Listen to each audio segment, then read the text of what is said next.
welcome back. This is Why Africa on Biafra Global Network. Sorry for that interruption. I had a very, very serious message and a very urgent thing to attend to outside, and which just called for my attention. I was just hearing it. I had to leave. I had to leave it. You know, anything that will make me leave a broadcast is very, very crucial and important. So I had to go and resolve it quickly. Thank you, and it's been resolved, and we're now back. Now we were looking at the issue of our people, especially those ones in the coast, in the riverine area of Biafra. We know that lots of things are going on, especially regarding security. Before we go straight to, we're going to be having the template of Tigray and Ethiopia, and then Ghana. You know, the economy of Ghana as a template to actually look at what is happening in Africa and the situation that we're having. And then we're going to also look at the whole thing, the similarities and the consistent evil pattern, that have been used to actually subjugate Africa. And you know that most of the things that are happening in Africa today are actually promoted and sponsored by the West, because their businesses will thrive only when they set a situation or organize a particular program that will help them promote their evils and then sell their weapons or sell their goods and services, whatever they do and all of that to us. So the only way they can do that is to actually deal with what deal with what has to do with us, and actually put us in a situation where we can have loggerheads every time. And interestingly, you can hear that in one of the comments that one of these people made, along the line of the French, the French parliament sitting and all of that.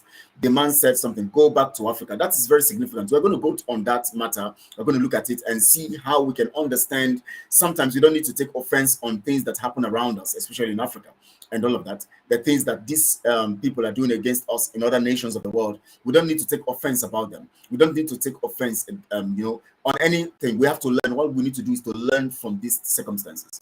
Now, first, let's go to our brothers in the riverine areas. Now, Tompolo, as I was saying initially, Tompolo is not any time. He does not represent the interest. He doesn't represent the interest of the people of the Ijaw, the Shekiri, or all over the riverine area. He doesn't represent the interest of any community in Biafra land. Tompolo does not represent the interest of any community in Biafra land. You should understand this. If you can look at this critically, you remember that from the time of Yaradua and all of that, where the amnesty program was organized and all of that, none of the monies given to these people have ever been used for community development, but rather they are always used to set themselves as lords. Look at Sasari Dokuba, for instance. Look at how he's, just the other time that he was sitting on a throne. I don't know whose throne, what that throne represents, which kingdom he's sitting, which kingdom that his throne represents. But it actually represents his empire. These guys are building their empires against the will of the people. What Biafra represents is different from what all these people represent. So you must understand this. I want to, as just like Emmanuel Afure said, I want to talk to our people in the coastal region and in the riverine areas. You must understand that your interest is more important than the interest of these people, because your interest is the interest of Biafra nation. When you understand your interest and in connection to the interest of Biafra, you will come to terms with the fact that the only way you can actually survive is to embrace Biafra. Because whether you like it or not, there are two things before you. Two fights you must fight. One will lead to its eternal destruction. One will lead to a better future. The one that will, you see, whether you embrace Nigeria, you embrace Biafra, you must fight. You know why? As much as you embrace Nigeria, you will definitely have the Fulanese to contend with.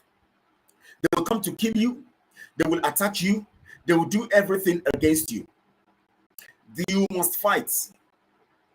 As we are talking right now, as I am broadcasting right now, wherever you are right now, whatever you are doing, some of you are facing your businesses, some of you are preparing to go to bed, some of you are taking dinner and all of that. The truth about it is that as much as you are busy with your activities, the Fulanese are busy with their program to conquer you. So when you are screaming one Nigeria, it doesn't stop them from coming after you. That is what they want. As I told you the other time, I said the name Nigeria is a business product. So when they say Nigeria, when they say we have to embrace Nigeria, they are telling you to embrace the business, because the business is registered by the British, and the Fulanis are the directors, board of director members. The business owners are the British. The board of director owners are the Fulanis. The management, the management, personnel are the indigenous, or the indigenous saboteurs. The Fulanis who are board of directors use these people as their management personnel. These people do the work for them. People like Hope Uzodima, people like Mumahi, and all these people, they work in the management session to help facilitate what these Fulanis, who are the board of directors in Nigeria, want, for the purpose of satisfying the British Empire or the British ownership of Nigeria. Anytime you hear them talk about Nigeria, they are actually talking about sustaining a business that will flourish in their own thinking or in their own light of understanding. They are calling you to actually keep that business for them. So if you say you want to embrace Nigeria, it will not stop your death, because Nigeria means that you are endorsing the Fulani's control, which of course they are board of directors of Nigeria. That means you are still going to be hunted, you are still going to be killed, and the dangerous aspect of this is that not just you will be killed, your children will be killed, your children's children will be killed, because as much as you embrace them, you embrace Nigeria, they will be coming until they conquer you totally. And after you have been conquered totally, then you would now become a stooge. Your women, your children will be taken over. They will rape your mothers, your fathers, your people, and all of that. They'll rape them all. So you have to understand this. Welcome back, Mazgli. Thank you so much, Mrs. Murray Hanks. Thank you so much. I had to just have that break quickly because there was an issue out there that I needed to just sort out. It was they were needing my attention, so I had to go. It was just not something I could stay away from. Thank you so much, Mr. Daza. Yes, I'm back. Yes, we are back here. We are back. We're back. So, yes, Afri Emmanuel, yes, I'm actually treating the matter. Are you back from the break? Yes, I'm back. Yes, I'm back. Yes, so you can see my response. I'm back. The reason why I needed to treat this your matter, because I think it's a very crucial thing we have to talk about so that people will understand these things. Because when people don't understand these things, sometimes we begin to get ourselves into trouble. Remember, we are not going to talk about ourselves. We are not going to talk about Africa without talking about ourselves first. Charity begins at home. When we save ourselves, then we can begin to look at saving the other people in other aspects of Africa. And I told you that if we are able to get the surrounding nations around us to become well and live well and to normalize and to grow and to develop, then we also will enjoy the benefits of what we are actually growing in our nation. Yesterday, we were looking at the Biafra, recreating Biafra. We're looking at ourselves and the things we need to do to grow our nation, to grow ourselves, to grow our nation, and to build a nation that is formidable, and to make sure that we utilize our skills, ideas, talents, and everything that we own and have to actually grow our nation. John Almeida, good afternoon, bro. Kelechi, I hope you are anchored to Voice of Biafra FM radio. No, it's not anchored yet. Yes, thank you for reminding me and all that. I'm going to try to discuss that so that one can actually get that connection. I'll discuss with them. I'm going to connect with the media team, and at the same time, I'm going to relate with Mazi Simon Epa so that I can see that I can have that anchoring, connected. And so thank you for reminding me. I always forget this. The other time I was told about 2 weeks ago, 3 weeks ago, somebody reminded me, I forgot. So I'm going to try to do that so that we can have our messages going far and wide all over the place. It's very, very, very important, that we do that. And so I'm going to talk to my people, those the stakeholders, and then we'll know what to do about that. Very, very important. Thank you for reminding me. I was penciling it down somewhere so that we can actually go. Margaret Jogwe, Margaret, because of that I always say Margaret Jogwe. Thank you. Good day, Kelechi. And protest is going on now in Aba and Abia State. Yes, I hear that protest is going on, but I'll still get the full details of it. As at the time I'm coming on, I've actually not got the full details. But anyways, I don't know if you have a report on anything, any information you have, and you know about the protest, you can send it to us here, and then we can publish it and get the people to understand. So those of you who can now link to know what is going on, please, you can send your messages so that we can know what is going on in Aba right now, because we hear of the protests going on. Please do, and the rest of the media as well. Yes, I'm going to talk about that with them so that we can actually work that out. It's very, very important, because we have to begin to enlighten and educate our people, so that even on the grassroots level, our people can be hearing our voices and doing the right thing. Now, at the coastal region, we have to take it very, very seriously. Our brothers in the coastal region, every one of you must understand that if you embrace Nigeria, death will come after you. If you embrace Biafra, they will attack you, but you will be free. That's the difference. So why would you embrace something that will keep you permanently dead? They will kill you, and they will kill your children. Nigeria will make sure they kill you and kill your children. Nigeria will make sure they kill you and kill your children. So why not embrace Biafra? That will save you, even if they kill some people. They have killed some people. They have been killing some people. But it will actually, it's less death, and this deliverance is total. When you embrace Biafra, it will be less death, but the liberation will be massive. When you embrace Nigeria, it will be massive death, and the subjugation will be massive. My family have joined the protest. Okay, good. Tell them, let them know, let us understand what actually is going on ground right now. What actually is going on ground right now. Because of the protest, we know that lots of things will be happening on the ground. So let them give you updates. As we remain here, you can be furnishing us with the information, so that we can be talking about these things. So we have to let you people know this is the time to free ourselves. This is the time to free ourselves, and we are ready to free ourselves, and we are doing all it takes to free ourselves. Don't jeopardize it. You, these guys who are going after Tompolo and embracing Tompolo, when did Tompolo become your savior? When has Tompolo talked about you being free? He talks about we receive our own share in the oil revenue. Then he employs few boys, those ones who are those greedy boys around who are looking for something to feed their stomach. Give them stipends, and they come and begin to brandish guns and say they're guarding the pipelines. That's all. When the contract expires, another government comes or something happens, they come until they subjugate and take over everybody. You guys should understand this. Thank you. Now let's go to the issue of the day. Now we have the issues that are consistently prevalent that have actually affected Africa as a whole.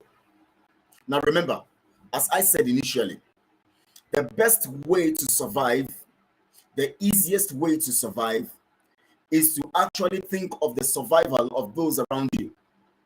So when you begin to think about your interests, you must understand that there are people around you whose interest must be protected.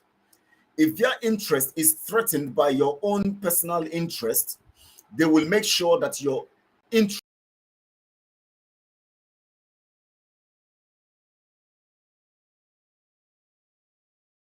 this applies to personal business. This applies to anything you are doing privately. This applies to anything you are doing privately. This applies to your private business. This applies to anything you are doing. Once you are securing interest without considering the interest of the people who are around you, you will be decimated with time. That is what we are talking about, Biafra. Now, as much as we are looking forward to our independence and freedom as a people, we are also very concerned about those people who are close to us, around us.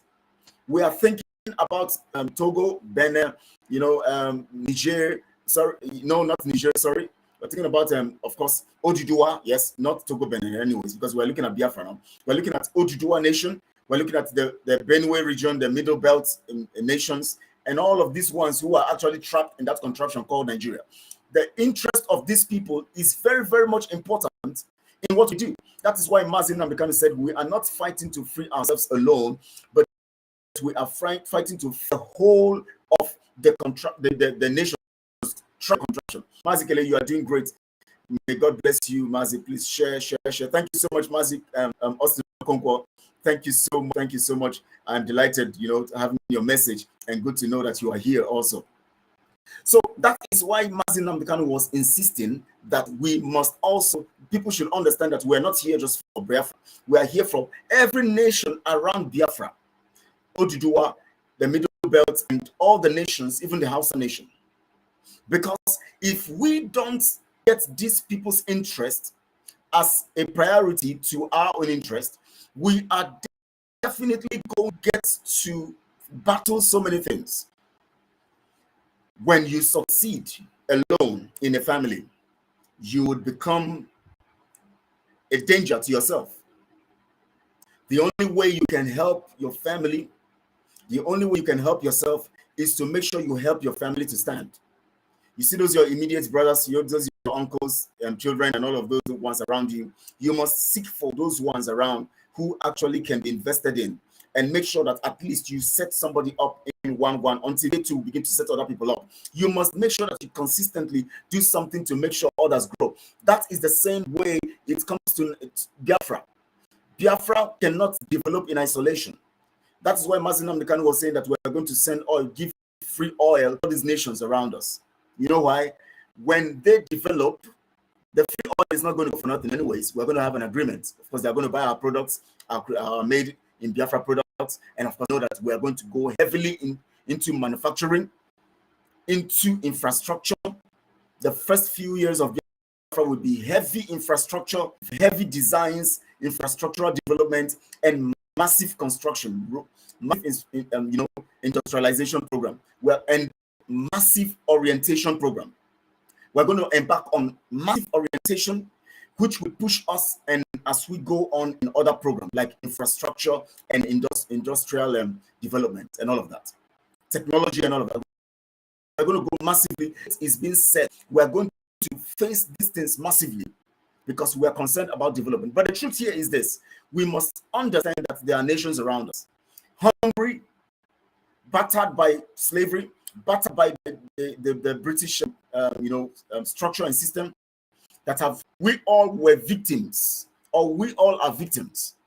So you see those Benue, Oduduwa and all of that, they are also victims. We must make sure that is why we don't need to begin to castigate anybody. We must support Oduduwa nation. We must support the Middle Belt. We must support these nations around us. That is where our true freedom will be. So as we grow, we give them the ability with a template that will help them to grow. Are the things we're looking at massively. Now, giving some stuff. Now, do you know that what has been happening in Africa from the time the colonial masters began to come into Africa and to try to take over the resources of the people? The templates that have been playing is consistently the same. The template. Do you know that in Tigray today, as I told you initially, and the Ethiopian war that was just ended about 2 days ago on Wednesday, 2nd of November, where they signed a peace pact. Do you know that war was fought the way that Biafra, the war was fought against Biafra? The same way they were stopping supplies, aid, food into Tigray. You know why? Because they want to keep the people isolated and subdue them by defeating them morally and otherwise. So what they did was this: they made sure. I even hear whether it's that actually promoted that blockade. It is a tactic. That is why you see that we are very prepared right now in this quest for our freedom. 121 days, we are going to make sure that food security is conserved and preserved. We're going to secure food. We're going to make sure that our land. That is why you saw this as what's his name, this State governor, when he was granting the interview, he was talking about getting security units that will secure our borders. That we know criminals are going from border to, we have to secure our borders. They know the importance of the borders. We are strongly taking the bull by the horn. We are making sure that our borders will be secure. That's blockade that happened in 1967/1968 will not happen again this time around. It won't happen again this time around, because we have understood these things, that the style and tactic of Britain and their allies. Okay. Let me refresh. I think the network signal here is poor. I don't know. Is it clear now? Is it better now, please? Or should I still refresh? Please, Emmanuel Afre or anybody can signal me again. He said you may consider refreshing as cracking. And should I still refresh? The network signal here is poor. I can see it from here. It's very, very poor. Welcome, Abby. Mazikalichi, good afternoon. Greetings. Okay, I greet you too, Abby. Thank you so much for joining. I am glad to see you. And please, is this in? Let me know so I can refresh. You know, if it's still cracking, just let me know so that I can refresh. I refresh or I should go on? Is this still okay? I should refresh. Okay, I have to refresh. Okay, let me refresh. Let me refresh this so that let me refresh. It will have to reload. Let me see how I can do it. Please, everyone, let me refresh so that we can actually have a better.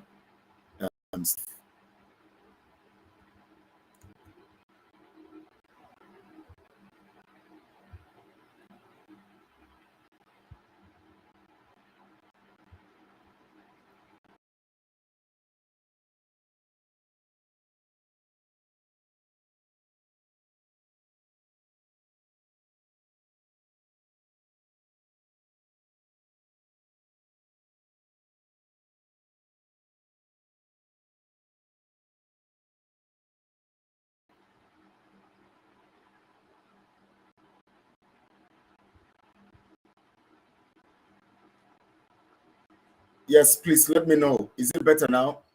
Let me know if it is better now so that I can know if I can go on with this. The network signal is still somehow poor, but let me know if it is better now. Please. Is it better now? Someone should let me know if it is better now. Emmanuel, you can let me know if it's better now, or anybody can let me know if it's better now, because I want to make sure that what I'm saying is coming out clear. I saw Emelike. Emelike said that my concentration on the coast, the guys in the riverine area is very important. Yes, very, very important. Yes, you are right, my brother. Okay, yes, better. Okay, all right, all right. Okay, okay, all right. Thank you so much. The signal is now okay from here and all of that. Yes, better we can hear you now. Okay, okay, all right, good. Thank you so much for that. All right. Now, yes, I think I need to say something more on that coastal region. Anthony Zechi, thank you for joining. I can see you here. You know, and thank you. Yes, Evermat, welcome back, bro. Yes, it's okay. Emmanuel says it's better. All right, thank you so much all for your response to that. Now, yes, the issue is that because yes, we really need to talk about the coastal region. I'm sorry, the riverine, those from the riverine side. You know, we don't understand why our people over there are consistently. I think the problem is that those who are actually and presiding over them, especially those people who have made them believe that they are fighting for their freedom, people like Tompolo and Asari, have actually brainwashed these people to actually believe in something that is because of the hatred for their own brothers. They actually feel they want to protect their own people, Asari and Co. They prefer to hold on to them and get the stipends from them than to think about their own freedom. These things are fundamental and very crucial and very, very important. We have to deal with these matters. Our brothers in coastal region, our sisters in coastal region, please, you have to understand this. There are two things before you. Either you choose Biafra or you choose Nigeria. If you choose Nigeria, you are still going to face the consequences of death. Because what they bring it, even now that you are in Nigeria, what they are bringing to you is death. And it won't stop. Do you know why it won't stop? As much as they have control of your territory, as much as you are still in Nigeria, there will be no border to stop anybody coming from Benue with AK-47 into your land. Let me tell you what Biafra sovereignty does. Biafra sovereignty will help us secure the border. Remember, we're talking about territory. You will have your territory, and then you will secure your territory. And when you have your security in your territory, it will be very difficult for anybody to come with weapons into your territory without being detected, or any aircraft to fly into your zone without carrying weapons, without it being detected. Now, let me ask you a question. In Nigeria, have you ever heard that an aircraft, in spite of the fact that we have been hearing that aircraft, helicopters have been carrying weapons, going into the bushes, even in Biafra land, delivering to the Fulanis in the land, delivering to the Fulanis who are coming to kill the people in the land. Have you ever heard that the Nigeria air stuff, or whatever they call them, whatever they call them, were able to intercept or to to get a helicopter to actually make any arrest about that? Have you ever heard of such kind of situation where people are arrested for such kind of things? No, you have not heard anything. You know why? They enter into Biafra land. We can't stop them because Biafra now is still held under Nigeria. So when they come with their truck and their trailers entering, it is still their military, it is still their security agencies or their security agents. That was Air Force, yes, their Air Force, whatever, yes, Dollar Fox, yes, Trent, Dollar Fox, and this is your name. Is it Dolotti or Dollar Fox? Please make us understand the meaning of this name. Are you a guy or a lady? Dollar Fox. It sounds like all these names that ladies like, bearing. Dollar Fox. Anyways, so have you ever, because Biafra is not on its own, because Biafra doesn't have its own territorial, sovereignty, we cannot checkmate all these things using Biafra forces. It is still the Nigeria forces that will check these things, and because they are the sponsors of these criminals and these terrorists, they will allow it to go. Okay, I know this must be a lady. I'm a Biafra. Oh, yeah. I know this must be a lady, yeah. Dollar Fox. What? Just tell us what's your name actually imply. We from Coastal Region, from Biafra, never believed Tompulo and Asari are fighting for our freedom over there. It's all about survival of the fittest, and they seem to be the fittest. Yes, of course, yes. Emmanuel, you're making a great point. They are actually fighting for. It's been there. It's been there for a long time. For years. It's been there. It's what all those things, the brandishing weapons and all of that. As it favored anybody. Go to those areas. Even the cleaning, the organic cleaning, and all of that. Everything is still in shambles. Everything is still off. Everything is still there, bad. But they are making money. What if Tompolo is still really interested in the people? Let him tell them, no, don't pay me any money. Channel 40%, 30%, 20% of what you're collecting to the land, to the people. We are setting up because we know we are genuine. Okay, we are establishing this forum. All the money, 20% is coming to this forum. We are going to be doing the work here, right here. And then recruit the people in those places to start doing the work. Train them, give them trainings. Tell them to begin to clean the land. Tell them to develop the land, the resources. Good afternoon, bro. May God bless you. Well done. Encourage them. Just speak truth. God will strengthen you and all Biafrans who doing great work for Biafra freedom. Move on. Thank you so much, Chinedum Ona. Thank you so much for that encouragement. Thank you so much for that. I actually will continue to do the good work. So Tompolo and Co are not, they're not for the people. Our people should be wise. As much as the business is between, now look at it. If the interest is about nation, why would they be going into any agreement with Nigeria? Because Nigeria is not a nation. Why would Tompolo and Co think about going into a pact or a treaty for some kind of percentage of money to come to them with Nigeria, when Nigeria is not a nation? When you know what Nigeria represents? Good evening, sir. Thank you, Chibuke Chibu. Thank you so much, Chibuke, for joining. I welcome you. Why would they go into agreements to keep getting a percentage, whether 3% or whatever they call it, of some particular monies that is being stolen from their own region, going into a pact with those who are stealing the resources from those regions? We must continue, no going back, Biafra or nothing. Thank you so much, Chukwudi Don. Thank you so much. Yes, Biafra or no going back. We are not going back. No going back. It must be Biafra.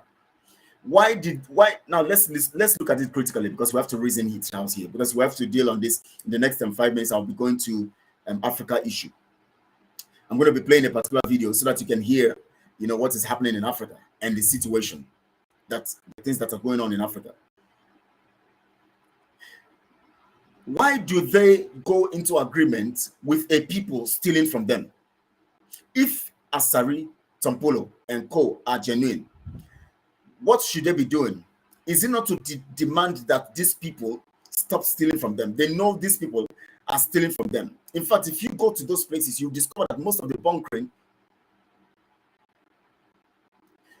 business is being done by the Fulanis. They are in charge of the criminality over there, both the military and everything. Just a fraction of those people who are indigenous are part of it. But the main bunkers, the main thieving is being done by the Fulanis. They are not indigenous, but they are in charge. If Tompolo and Co are reasonable, why would they demand since they say they're activists, they call themselves activists. Why don't they demand that this contraption that makes these people steal our resources should end so that our people can enjoy the resources? They should think of the people, not themselves. But now they are getting 3% or how many percent? I can't remember now. 3% or so. They're getting 3%. The people are still there. The land is still bad. The Ogoni land is not clean. Other parts are not clean. The soot is all everywhere. People are dying. Yet they're collecting money. And he's talking about he was even looking for people he's going to bring into the system. He was looking for all those people who have gone into alliance with Master and Autopilot to free the people. He wants to drag them into that criminality. So he wants us to embrace 3% of what belongs to us. He wants us to embrace 3% of what belongs to us. Tompolo. He's a madman. And the fact that Tompolo is given a pipeline gatesman shouldn't shake Biafrans. What Fulani terrorist Nigeria army, with the help of Britain, can't stop. Now Tompolo and Isari won't stop them. Abi, that's the truth. How can they stop it? It's not possible. Aubrey's day. Well, thank you so much, Aubrey Dishes. How can they stop it? They are just doing that. They are just doing. You know what they do? You know they like all this and kind of. You know those days I have in secondary school. I used to have my friend who tell you all these ones now when you do shallow. I don't know whether some of you know that slang. All that one are shallow. That means all this one we did not gara gara. All these ones they are doing brandishing weapons. Yeah, we are doing this and just for their interest. Gra gra. When the main thing happen now, you see them, they will run away. How many are they? How many people is Tompolo controlling? They shouldn't even be our priority because they are going to when Biafra they will begin to they will see the Fulanis coming after them. When Nigeria begin to attack, they will attack everybody. Is it not? Including the one Tompolo. Think all those men that they will not come and say Tompolo boys stay aside. They won't say so. They will attack everybody. When the terrorists, the Fulanis come to kidnap and to kill, they won't say, okay, where are Tompolo boys? The people in the coastal region, where are you? The Tompolo boys, stay aside. We are going to be killing these ones. We won't kill you. No, they are still kidnapping and killing even in Tompolo's village.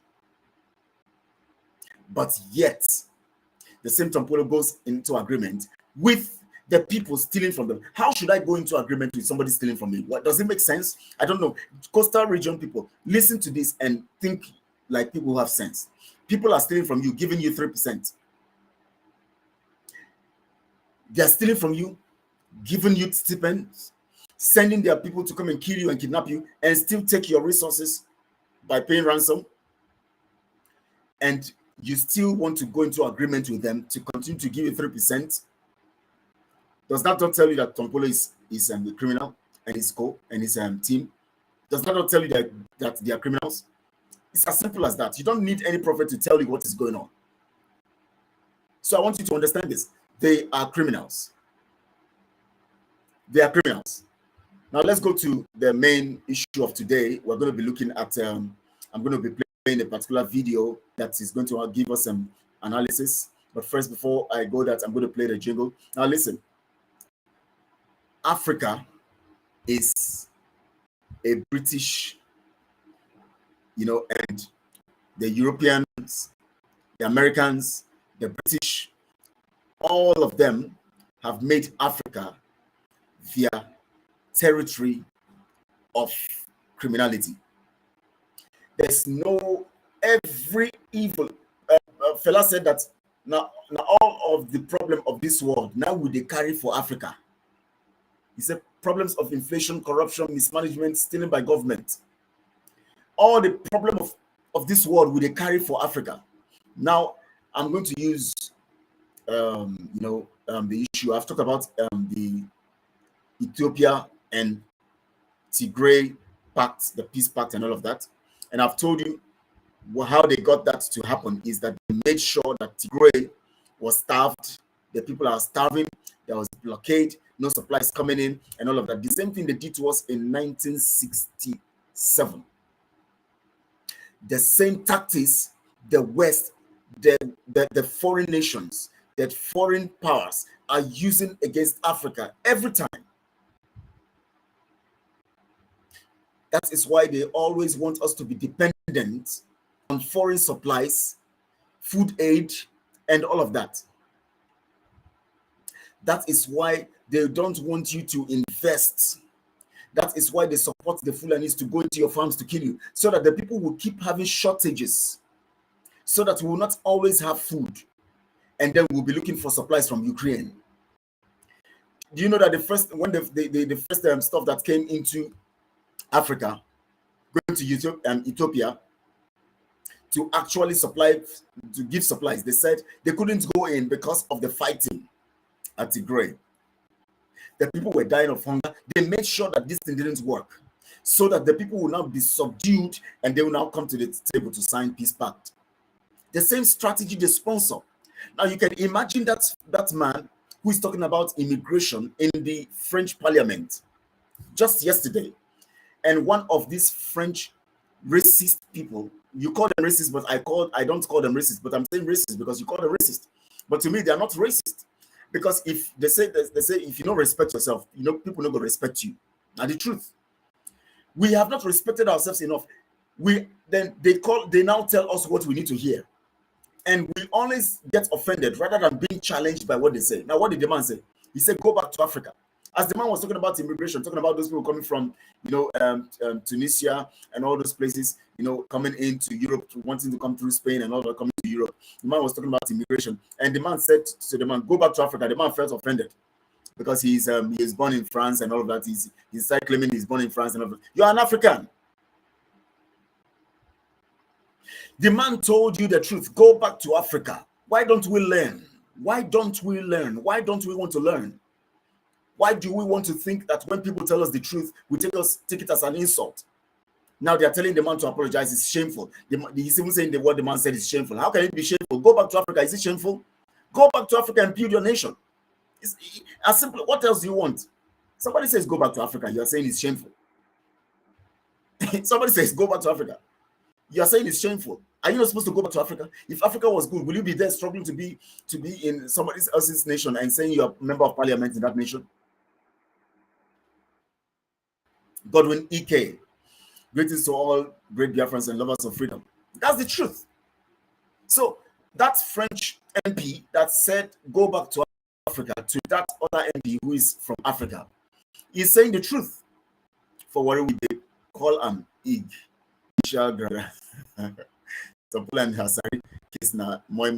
Of course. And all those ones now shallow, those days, as we say those days. All those ones now gra. Leave them. They will run. What is coming will make them run. So we don't need to give them all the time on media, in our media space. We just give them so much time. I agree with you, brother. There's nothing racist about it. Honestly, what is racist about telling you what you are? The way you lay your bed, the way you lie on it. You are in their nation. You are in France. You grow up to the point you became an MP. But where you are from, Africa, is down and out and struggling. And you are okay because you're an MP in France. The man is telling you, go back to Africa. Is there anything wrong with that? What is shameful about that? He's telling you the truth. Go back to Africa. As simple as that. And you're feeling offended. You're saying you should apologize. That is shameful. How? He's telling you the truth. You need to go back to Africa. We need to, all these African Americans, all these people, we should go back to Africa. When they tell you that you are an African, go back to Africa. You should take it in good faith and believe that what you now achieve, come back to Africa, let's face it together.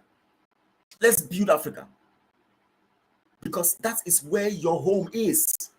Whether you like it or not, if you like, as I told you, if you like be anywhere in the world and succeed, as much as your home is down and out, you are still poor.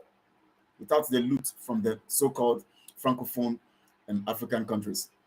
the economy of France would collapse in 1 week. That's the truth. But we are allowing them loot because we always feel that it is the best thing is to go there and grow and succeed and get the wealth we want to get and live large and drive the cars and say we are living in foreign land. We are foreigners. We are living abroad. We are living abroad. I'm living abroad. My children are abroad. They are schooling abroad.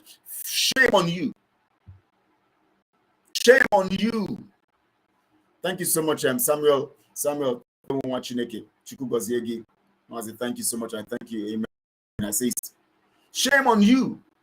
You are abroad. You are living large. Shame on you. You are nothing. So when an European or if a Frenchman tells you go back home, go back to Africa, he's telling you the truth. You need to hear it. Don't say it's shameful. What kind of news is that? They said the man was feeling offended. Go to BBC, you'll see the news there. The man said, go back to Africa. And the president of France was saying, or one of the men, or whatever they call him, whether the president also was saying that we are not racist.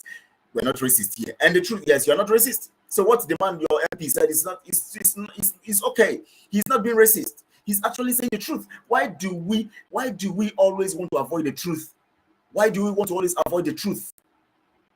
Those offended are the ones disgracing Africa. They are forcing their legs in the wrong shoes. That's the truth. That's just the truth. Why somebody comes to tell me, hey, I'm in abroad. Somebody's telling me that, what are you doing here? Go back to your country. I say he's racist. For God's sake, he's telling me the truth. If your country was good, if your nation was good, will you be here? We have struggled. We have fought to build our nation.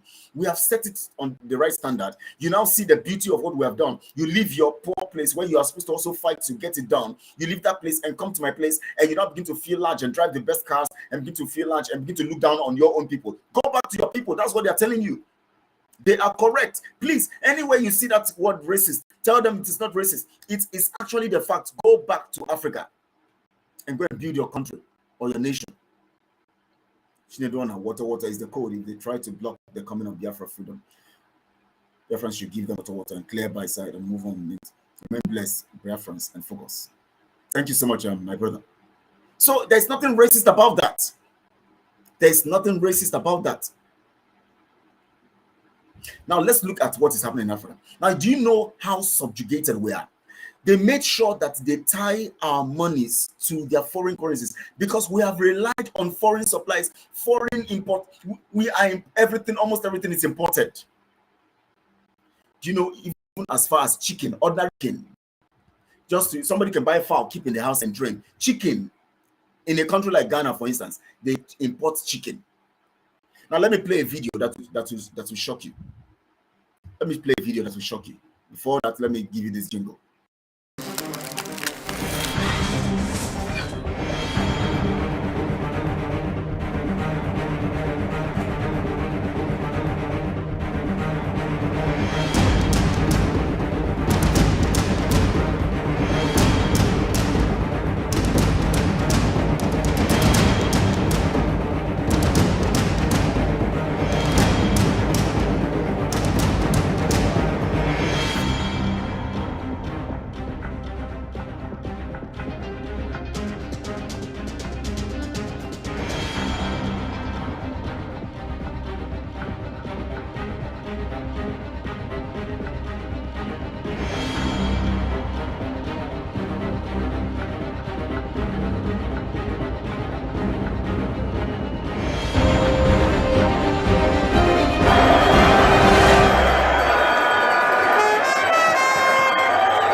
Your Excellency, undeniably, the world is going through a terrible economic meltdown, which is leading to the challenging times we are presently facing, and obviously our economy is not immune to these multiplier effects.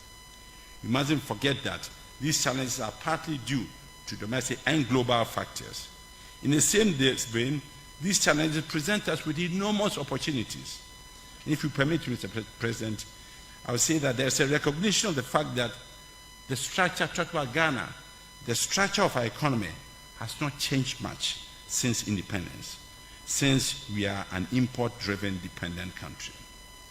Indeed, Mr. President, our insatiable appetite and demand for everything and anything foreign is central to the challenges we are facing now as a country.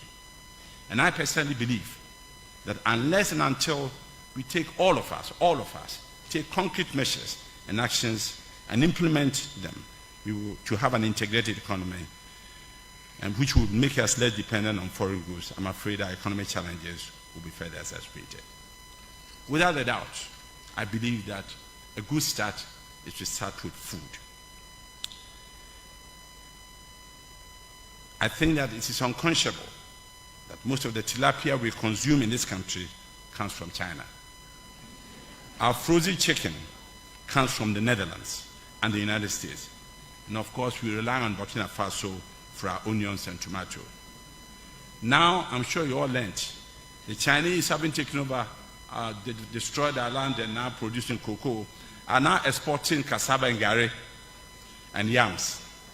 The cost of food everywhere is a major part of any country's economy, and behoves on all of us to do whatever we can to improve accessibility and affordability. Welcome back. Now you heard that video. Now this is a clear position of what Africa is. If you listen critically to that video, now first, before I go on, I'll tell you something. If you go to by Steve Hanks, on Twitter, you'll see where he posted something yesterday or 2 days ago about Ghana. I'm using Ghana as a case study today on our broadcast. Today we're using Ghana. Next week we're going to use another country. In Ghana, the inflation rate is now 148% a year. 148%. Did you hear what that man said? He said they import tilapia. There is water everywhere in Accra. There is the sea is there, but they import tilapia from China. They import chicken from Netherlands, from America, and other countries. Do you know that China even imports gari, cassava now? Exports cassava to all those places. This is place Africa where you see, oh my God, I don't know what to say. Biafra to the world. That is why Africa called Trump resist. Resist because Trump wants black to go and develop his. Yes, I understand what you're trying to say. That's why they resist Trump. All over. I saw so many of. You see, those times they were fighting Trump. Most of them were all these, these African Americans. African Americans. They were the ones fighting Trump everywhere. Trump he must leave. And I was surprised. I was shocked that all these gospel musicians, these African gospel musicians abroad, some of them I respect so much. Some of them I respect so much. They were after Trump because he is just putting up policies that will force you back to your land. Why wouldn't he put policies? They fought to establish their land. You go there to settle. Whether you go there by slavery or all of that. If you went there by slavery, does it mean that you don't have a land? If your parents were taken as slaves into America, suddenly you say now you're an African American. Don't you have Africa first? Africa comes first before America. Because if you say you're African American, you have Africa first before America. Because you were taken as slave from here, your forefathers were taken as slaves to their place. So now that your forefathers were taken as slaves, and now you have come to realize that your forefathers were taken as slaves, and you know your roots, common sense will tell you that what you need to do is to go back to your roots to see how you can solve the problem so that you people can now go back to your roots and then let your roots now be as where you are now, which is not your root. Edith Nedu, good afternoon, Mazikelechi. You are the best. Thank you for talking of French Parliament. I live in France. Okay. Oh, good. So, of course, you can tell us the story more. It's so painful, but French Parliament is okay. They are right. You are in America. You say you are African American. Is that a pride? How is that boosting your ego? How does that make you special? You are still Africa. They put African American. That means first you are Africa. Now, since you know you're Africa, then you know that Africa is not good, and that is why they moved you here. They stole you from Africa. They stole your fathers from Africa. They took you as slaves through their business structure, took you to a land that is theirs, turned you to slave, and forced you to be a slave. And now you are working in there. You are making something, but yet you are still a slave because they kind of hide an American can, a real American, an original American can get to. You cannot get there. Now you are an African. You are claiming you are racist. They are racist against you. Why? How are they racist against you? How? It is nation first. If you come to Biafra, first, before I talk about the whole of Biafra as a nation, which of course is the most important interest, I'll first look at my community. Because if I want to better Biafra as a whole, I'll first begin with my community. That means where I'm from, that is where I start from. That is why you always have people representing communities, constituencies in the House of Representatives, in the Senate, and all of that. They are supposed to think of their place first before coming in the national place. Now, if you talk about national growth, you must talk about the community development. That is why you have local governments. So when you find yourself in America and you have not looked straight to where you began, even if you have contributed to the growth of America, you must also think of the fact that you have not yet succeeded because you have not thought about the growth of where you came from. Those who get offended want to relate themselves with issues in Africa. They always distance themselves. Yes, John, you're making strong points. Very shameful. How can somebody tell me that get lost, you idiot African, and I get offended? You know why? Because I have not been able to succeed in building my nation. Can they look at a Chinese person today and say, get lost, you stupid Chinese? No. But today, America and China are talking. You know why? China has built themselves to the point where America will have to sit down with them and discuss. Some people are even projecting that there might be even a war between America and China in the next 5 years. You know why? China, from nothing, they grew to the point where now they are respected. When they travel, when they travel to America looks like this. I sure is not a spy coming to spy on our stuff, to actually have our stuff, to actually have information about us. They are now looking at them on that level because they have grown their nation. So when a Chinese is coming to the nation, he's not coming because he's hungry. They are not going to scrutinize him as they scrutinize an African. But do you know what?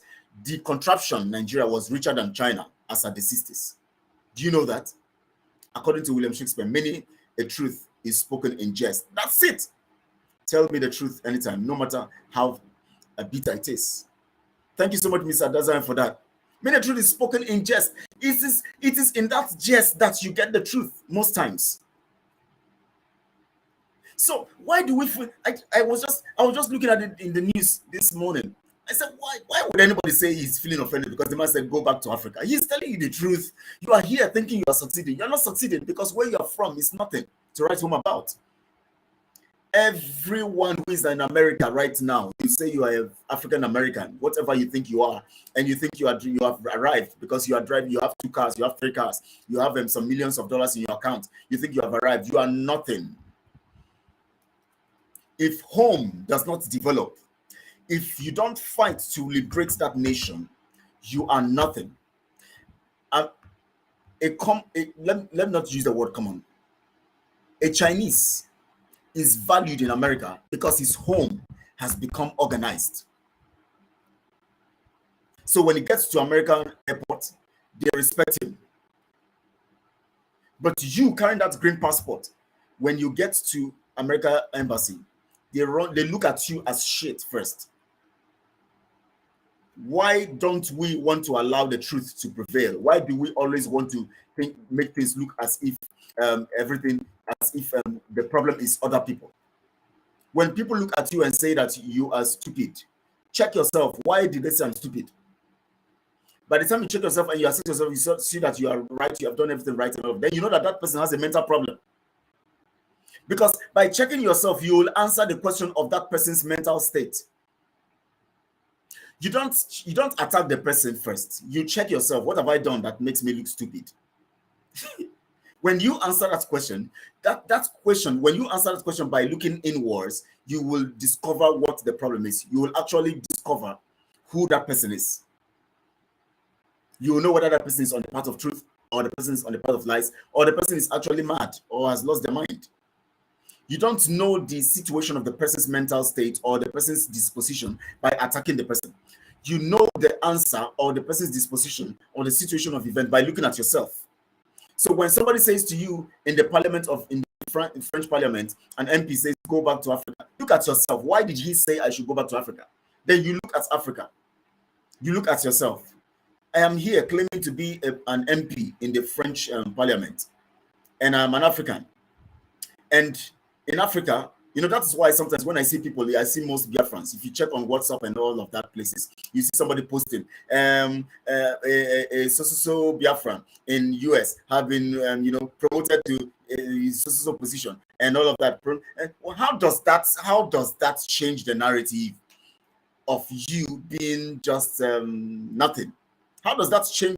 The truth about it is that your personal progress is nothing when everything around you is crumbling.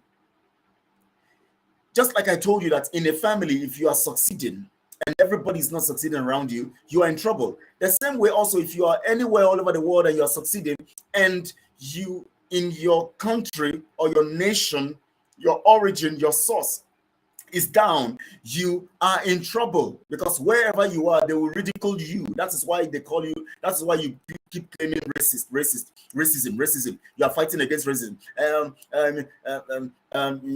They killed George Floyd and everybody came out. This must stop, that must stop. Racism must stop. For God's sake, you think they can just kill maybe a Chinese on the streets of America like that? You think they can just kill a Chinese? As at the 60s, China was still very poor. Check it out between 60s to now. The zoo, as it is constituted, was richer than China in the 60s. You don't know that?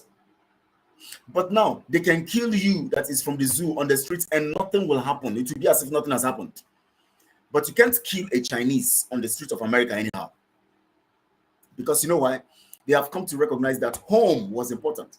Formerly in the 60s, when you see a Chinese in the zoo, they look down on the Chinese. They see them as one wretched people.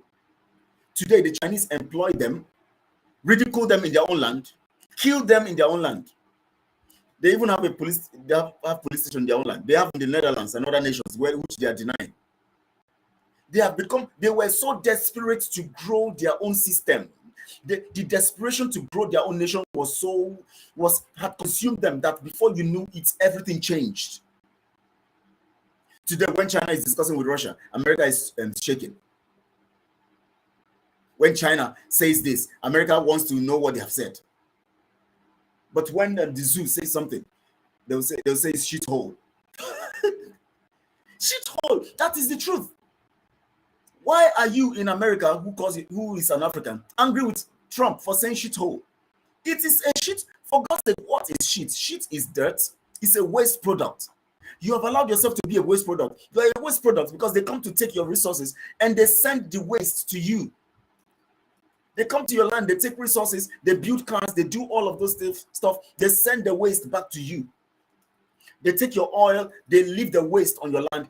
Ogoni land is destroyed. Everything is destroyed. What is shit? Shit is waste. When you eat food, what comes out is shit. It's waste. The same way they come to take what is good. You eat food, the good one. It comes out as waste. They come to take your resources. They use it to produce, and they send the waste to you. They send used cars. They send used oven. They send even used toothpick. Everything to you used. Everything is used, and you think you are normal. You think you are normal? You are talking about racism? Oh Lord, have mercy. We have not learned anything yet. John Almeida, Trump was saying the truth that would help African mentality, but vulnerable ones misunderstood him. For Trump, only weak people get offended. See, let me tell you something. Everything Trump said, I've never criticized him one day. I see myself, I say, yes, I am the problem. That is why you see me doing what I'm doing today, because I am desperate for freedom. If you see, most of those people who are fighting Trump, check them out. You discover that most of them are not even supporting Biafra. Check it out. Most of those people who were against Trump, check it out. Even in the zoo, make that search. You discover that most of them are not for Biafra. Because if you are for Biafra, you would accommodate anybody who calls you what you are, who looks at you to the face constructively and tells you what you are. Nobody who wants true change will despise anybody who tells them the trueness of their position. When they tell you trueness of your position, you say, okay, yes, okay, yes. You look at it and say, I don't blame this person. It is my fault. It's because I've not succeeded. Your results now, it is what you now chase for. You want to get results that will change the narrative in the mind of that person. Check all those people who are against Trump, who are talking about Trump. Yeah, he's this, he's that. Even in the US, even those those African Americans. I want us to change that narrative of blacks. I'll talk about that later. Check those African Americans. They never believe in anything like freedom. They never believe in Biafra. They don't believe in Biafra. Please check it out. Helen Nze. Basically, if we are looking at it that way, then Trump is no better because his parents are not Americans too. They are not slaves because they are not slaves because they are white, but they came from a country and settled. Now it doesn't matter. I'm not talking about who is America or who is not American. Wherever Trump comes from, it's not as shithole as Africa, where you are from. Your judgment here is wrong. Trump must not be from Africa. Trump is not from Africa. Trump must not be from Africa before he could actually talk or do what he's doing. It is not about being from America. I'm talking about the fact that your nation is down. Where you are from, Africa is out. And you are angry that somebody is telling you the truth about what your state or your position or your situation. It's not about whether Trump is from America. It's not the issue. And I don't know where you got your own claims from anyways, because you are talking about white. Who is white here? Nobody is white. That's the same problem we have, because we always look at the issue white and black. That is the narrative that I've sold all over the nations of the world, black and white. It is, even if somebody from China becomes the president of America, the person has the right to call you as an African, he has the right to call you any name he likes, because you have not gone to develop your land. The truth here, the issue here is that Africa is not developed. So when Trump calls you out, he's actually telling you what you are, and you should take it that is what you are, accept the fact of who you are, and then go change the situation. Rather than getting angry with him, go change the situation, and then let's see whether he will call you that tomorrow. Can he look at Chinese and call them that name? No, he can't call them shitholes, because their nation has changed. They are no more a shithole. In fact, they even import things to America. Their phones are flooding America. Their things are flooding America. That America is even threatened. They're saying, China products are now too much. So it's not about whether Trump is from America or not. After all, he's not from Africa. If he's from Africa, then we will shame him too. We're going to tell him to his face that the shame is also part of him. So if he calls us shithole, we'll tell him you are part of that shithole. But he's not there. So he's telling you the truth. You are shithole, because everything about you is shit. They use cars, they send the second hand to you. You buy it, the shit. Every waste is coming to you. Even just stove. They use stove, they send it to you. They use phone, they send it to you. They use spoon, they send it to you. They use toothpick, they send it to you. Everything they use, they send it to you. You are buying everything. Even chicken that you can train in your backyard, you buy from them to eat. Everything about you is from them. And you say you are not a shithole. You are a shithole because everything that is the remnant, they send to you. Anything they use, they send to you. After using it, and then they are satisfied, they are tired, they send it to you. That's the truth. If only in African mindset, you could call a thief by who he is and he would take offense. It's only in Africa, okay, mindset. Okay, yes, that's the truth. Because I can't look at myself being stupid and somebody tell me, come, you are being stupid by doing this thing you're doing, and I get offended. Why are you calling me stupid? Why are you insulting me? How can you call that an insult? It's not an insult, because that is what you are. Somebody who beats the wife every day and somebody say you are a very stupid man. Do you know you're a stupid man? The man gets offended. Why are you insulting me? How? You beat your wife, they call you what you are.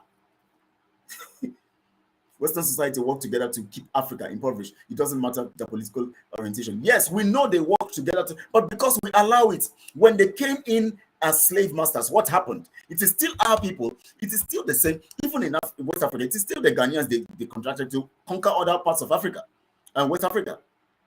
So if they come to you and you resist them, won't you get your nation?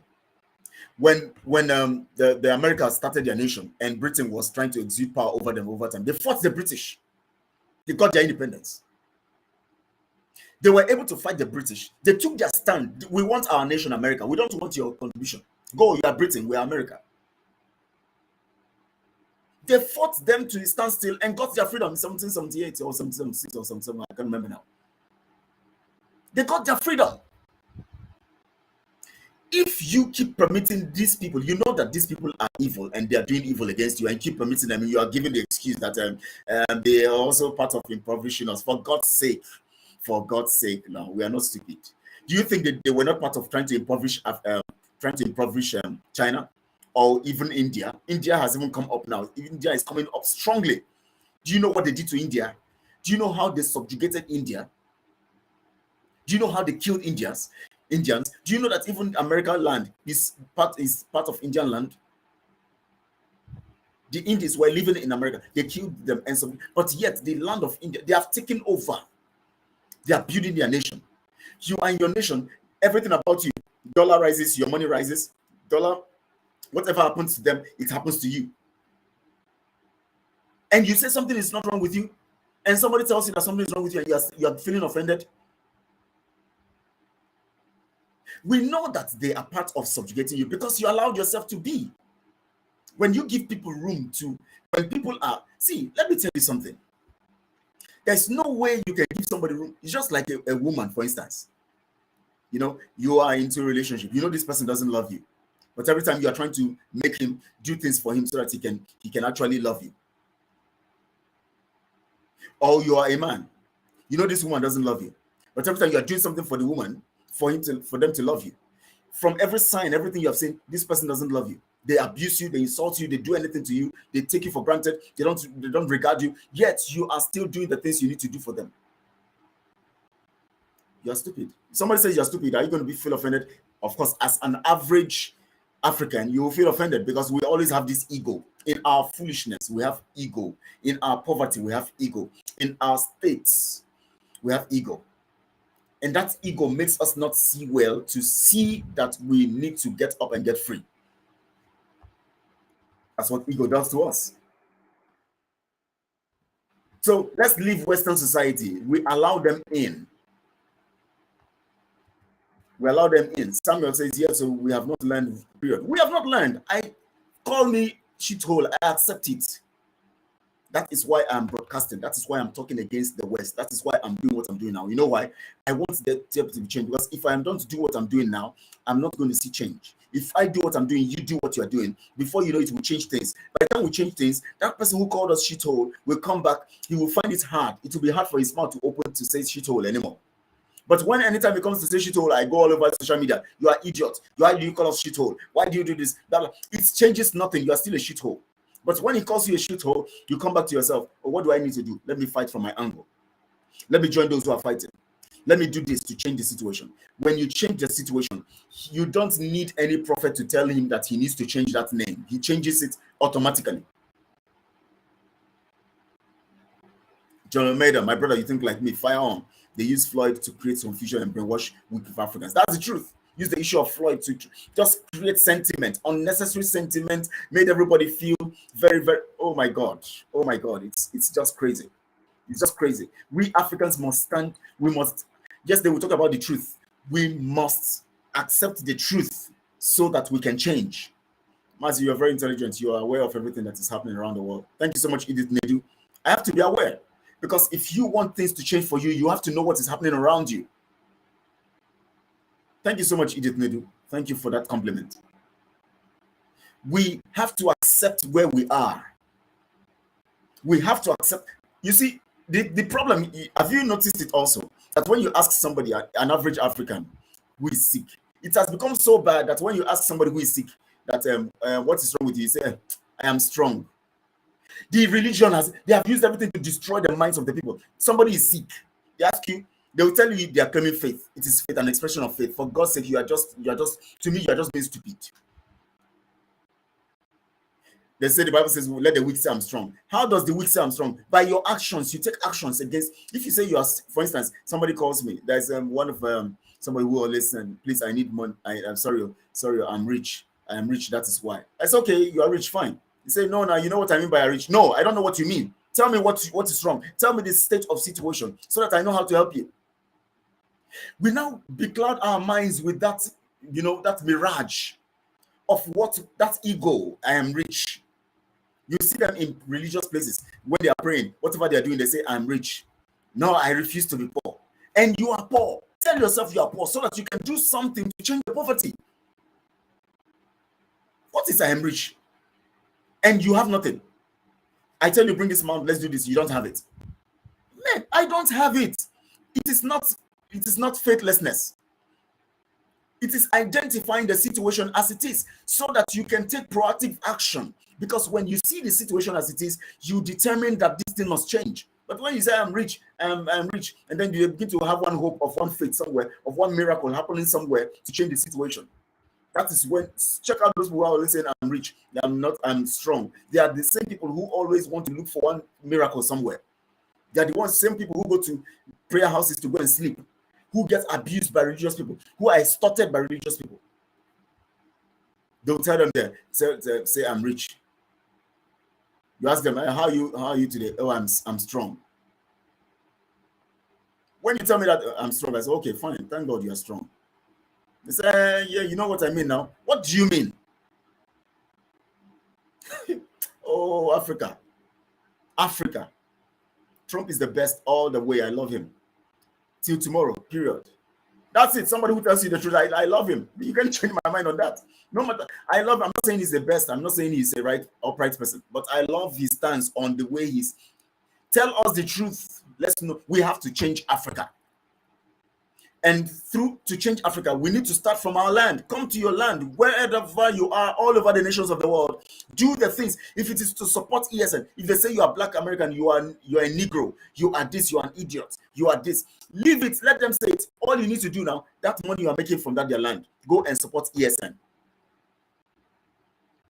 Because you are thinking of changing what is happening in your land so that they won't look at you in that light again.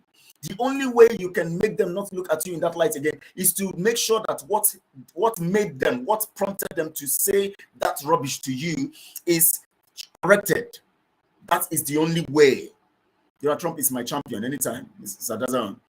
Any day he says it as it is. That is it. Tell me the truth. If it hurts, then I should go home and put my house in order. That is what we're saying. Let's allow ourselves to accept the truth. Do you know why people are pursuing after Obi and election and all of that? Because nobody wants to tell themselves the truth. They want to believe that there is something, and we know that things will change. Things will change. They don't want to look at the fact. We are just messed up. We have looked at it from 1999 till now. Everything gets worse. We are messed up. Let's tell ourselves the truth. There is a need for change. But when you tell them that, they say, no, the kind of change we need is somebody who is our person, who will come into the system. Once our person comes into the system, he will do things right. For God's sake, tell yourself the truth.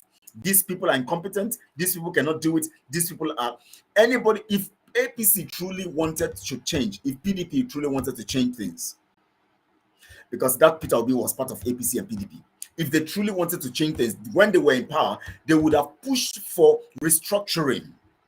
True federal system, restructuring. They would have pushed for it, or even a confederate system. Throughout the time Obi was in office, when did he talk about restructuring? As governor.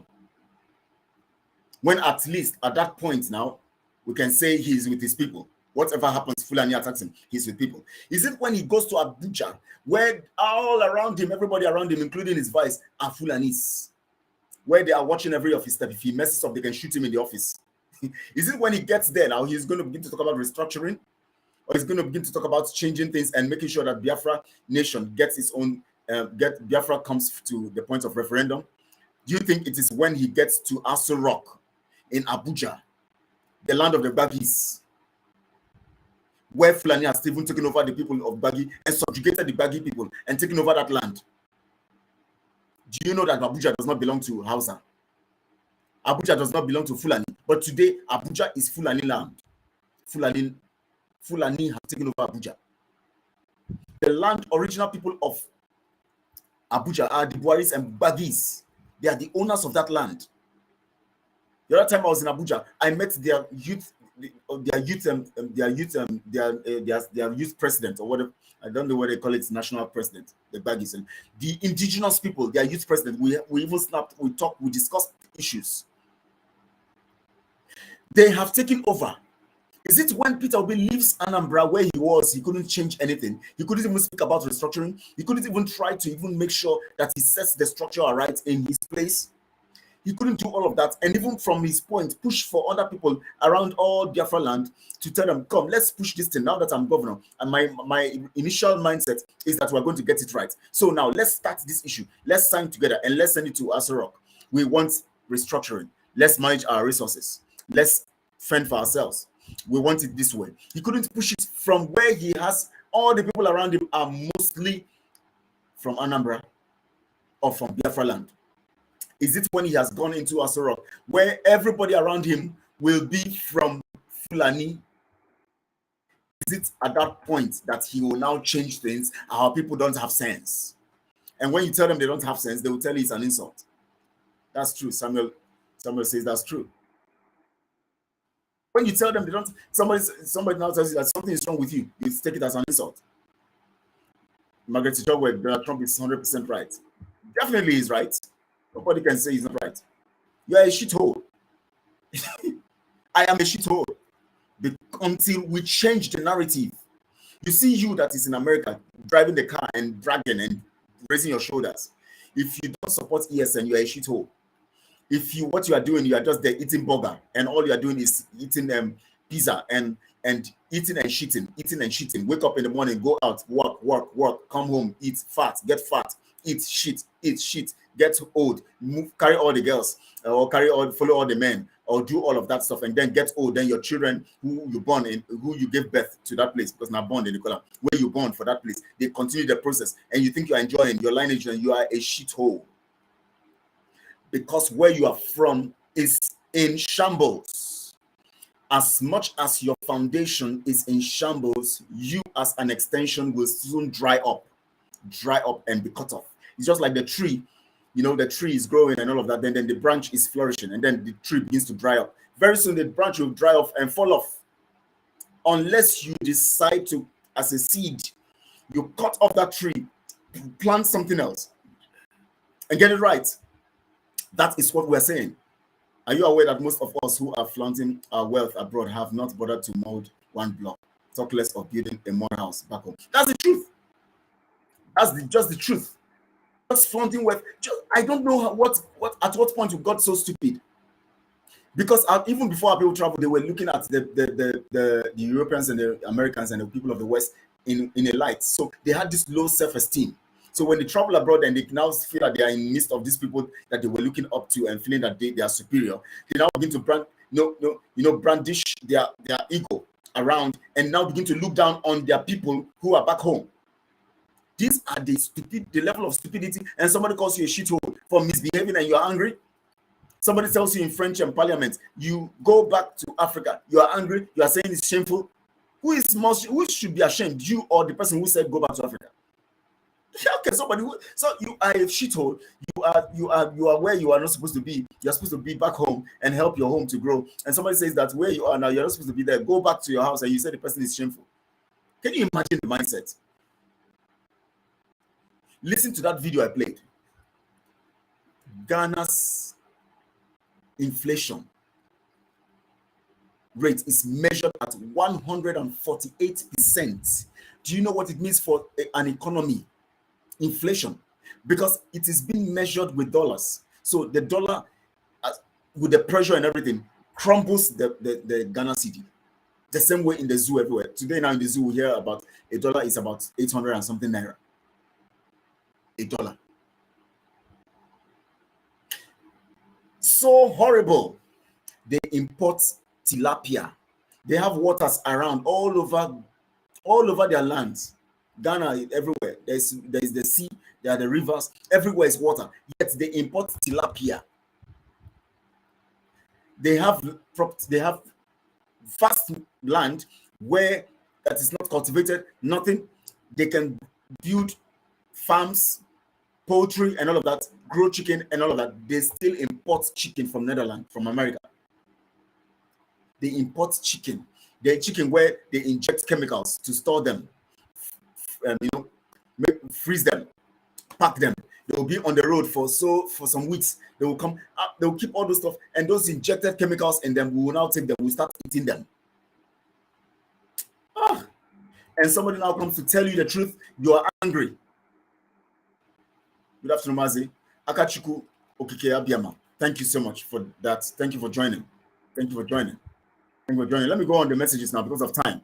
I don't care where Trump parents came from. Rather, I'm interested in the benefit Africa will get from his actions. That's it. That's it. At least corrupt Nigerian politicians, they diverted to Dubai because of Trump. Yes. So please let him come back, because he has already, today he said that he's considering it, that he's going to come back. He wants to come back. And I want him to come back. Let him take over America and chase all of them from that place.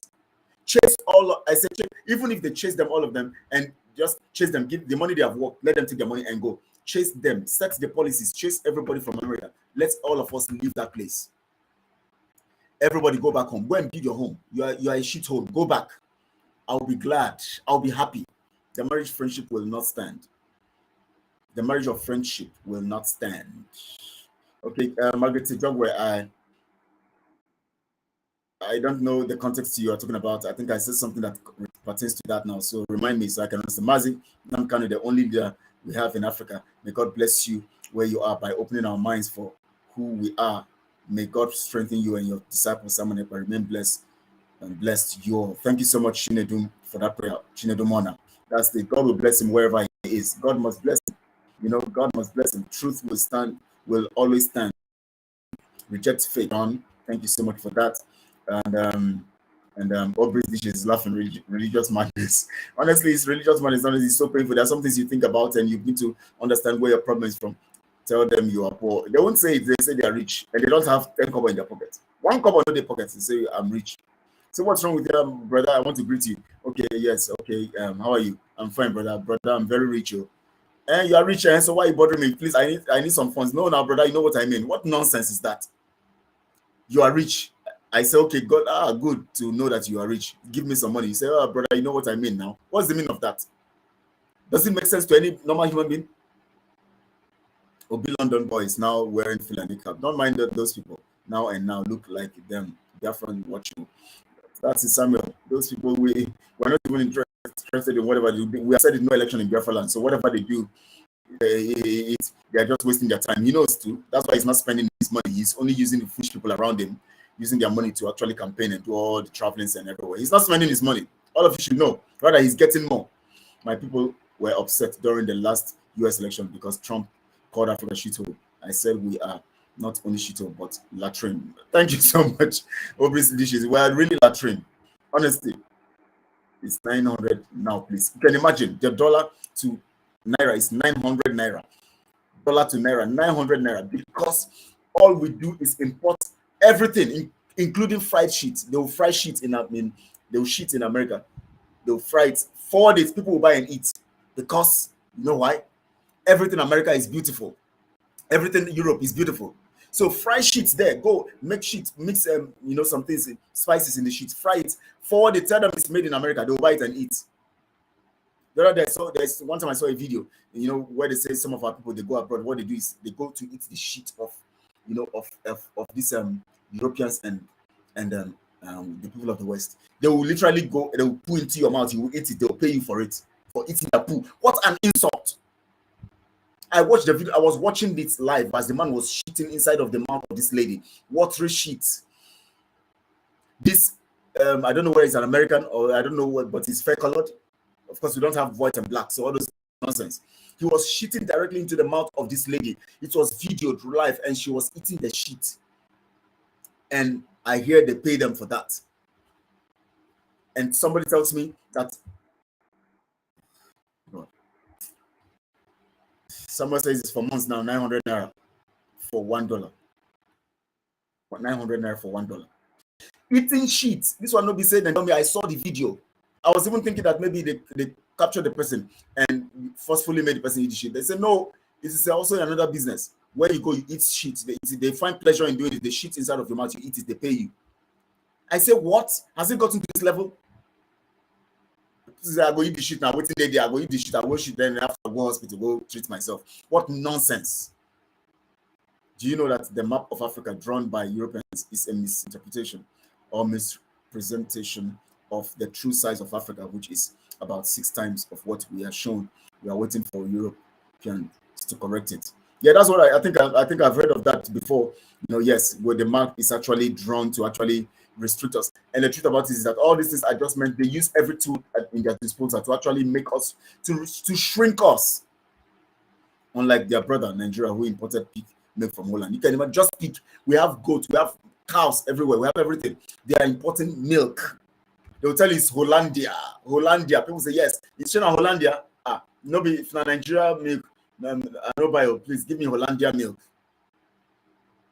Edith Ogie, thank you so much. Ogie, okay. Edith Ogie. I think this is another Edith. I know of Edith Nedu. Now I have another Edith here. Edith Ogie. Wow. Import milk, they say Hollandia, as long as they drink it, their mindset is that they are drinking milk from Hollandia. Okay, it's original. Very stupid mentality. That's why we're not succeeding. Exactly. If possible, everyone go back home and carry Egbe and defend for our land and build it. Defend our land. Yes, so Odinaka, you are correct. Let's all go. Let's go and face it. Let's go face it. It's very important. You're blessed, brother, for saying the truth. Perros, thank you so much, my brother. Let's go face it.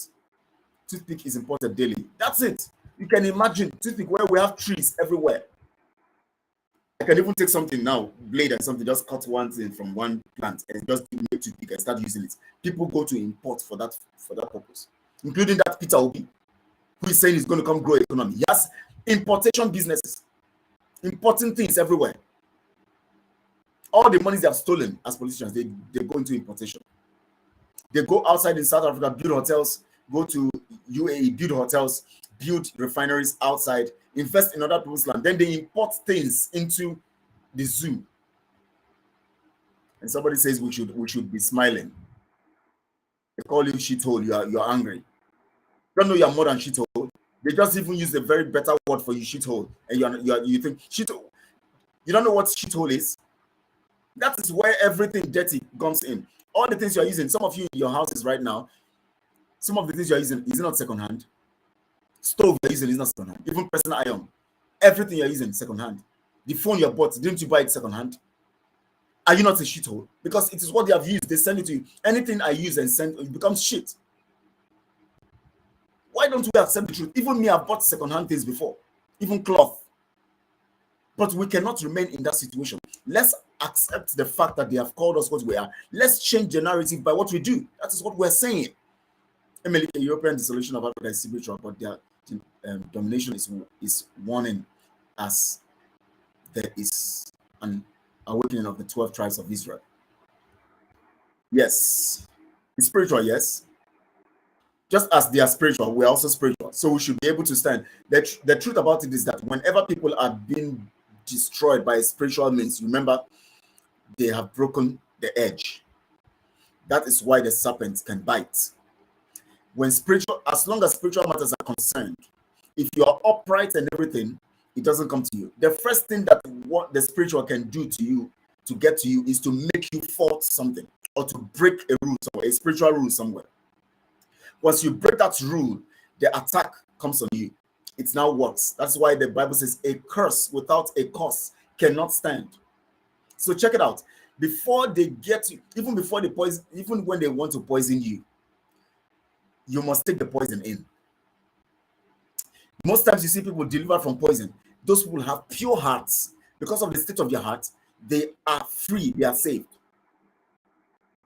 Please, Max Glacier, stops. Please, I'm voting. Margaret, where you want to vote? I know you can vote. I can't believe that. It should be Dubai. Blessing Chiku.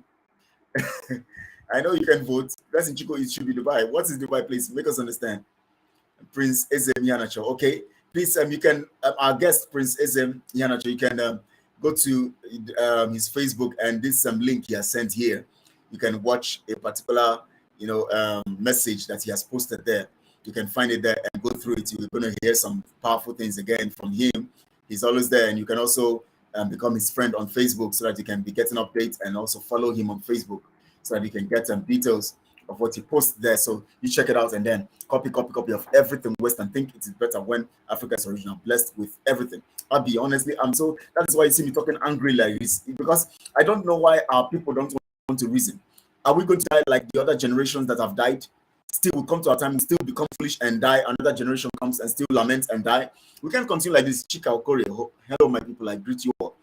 We can't continue like this. That is why we want to change the narrative. That's why we're doing something different. That's why we're doing something different. All these dishes. Thank you. And Margaret says she wants to vote. She said I should stop. She wants to vote. I know she's joking anyway. Biafra must come to change the narrative. That is why we are pushing it hard. That's why Mazin Amika is talking about 100 men, because he knows it is not the majority that will actually accept this truth. So he needed only 100 people.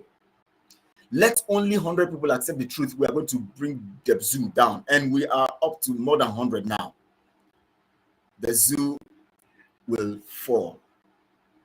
121 days from now, the zoo will fall. Nigeria will fall. Remember, when we say Nigeria will fall, we're not talking about the nations in Nigeria. Oduduwa will stand because they are nations. Biafra will stand, the Middle Belt and other places will stand, but Nigeria will fall. Nigeria will be exterminated, decapitated, destroyed, and forgotten. Because Nigeria is not even real. So we're going to remove that mindset from everybody's mind. The 45th president, Trump, does not pretend. Yes, my brother, he doesn't pretend. We need to face our... Anytime people face the truth, they definitely will get better. There's no time. Look at history. When people face the truth, they get better. When people face the truth, they get better. The reason why we are not getting better is because we don't want to face the truth. 100 people have come. We are going to change the narrative because we are facing the truth. Call us all the names you have to call us. Tell us, let's make us know who we are. We will deliver ourselves from the mess we are. Yes, Samuel, we'll deliver ourselves. We'll deliver ourselves from the mess we are. I am voting for our Biafra freedom. Yes, so Margaret Ijogwe, thank you. You're voting for it. That is it. That is where our vote is going. We will deliver ourselves, but we must face the truth. We must face the truth. We must face the truth. Don't let anybody deceive you. Somebody says, go back to Africa, you're angry. Oh, Lord have mercy. Please, let's stop all this mess. Or let's stop all this kind of deceit. I am talking to you now that is abroad. All of you who have your ego, like Mrs. Adaza said, some of them have not even laid a block in the village because they are even afraid of doing that. They are afraid of doing that. They are afraid of doing that. You know why? Their home is not settled, so they are afraid of building homes, building houses in their home. Is that not foolishness? So why not do something to free? Tell them to support ESN so that we can get the freedom. They don't want to support. Many of them are in America, abroad, everywhere. They don't want to support ESN. But they are ready to pay ransom to Fulani. The worst crime against Nigeria is the worst crime against humanity committed against Biafra and beyond. Committed by Britain against Biafra and beyond, or committed by UK against Biafra and beyond. Onyekachiku, thank you so much. Onyekachiku Eke, thank you so much. That's the truth. The worst crime against humanity. The worst crime against humanity. You that is in America, you that is in Europe, or wherever you are in the world, this is the time. They prefer to pay ransom when they hear, okay, give the phone to Musa. Musa, you see, every of us go die one day. Okay, I beg, we go pay you 2 million. Musa will say, no, if you do not, I will shoot him. Musa, if you kill him, say if you kill him now, okay, we'll go give you 5 million.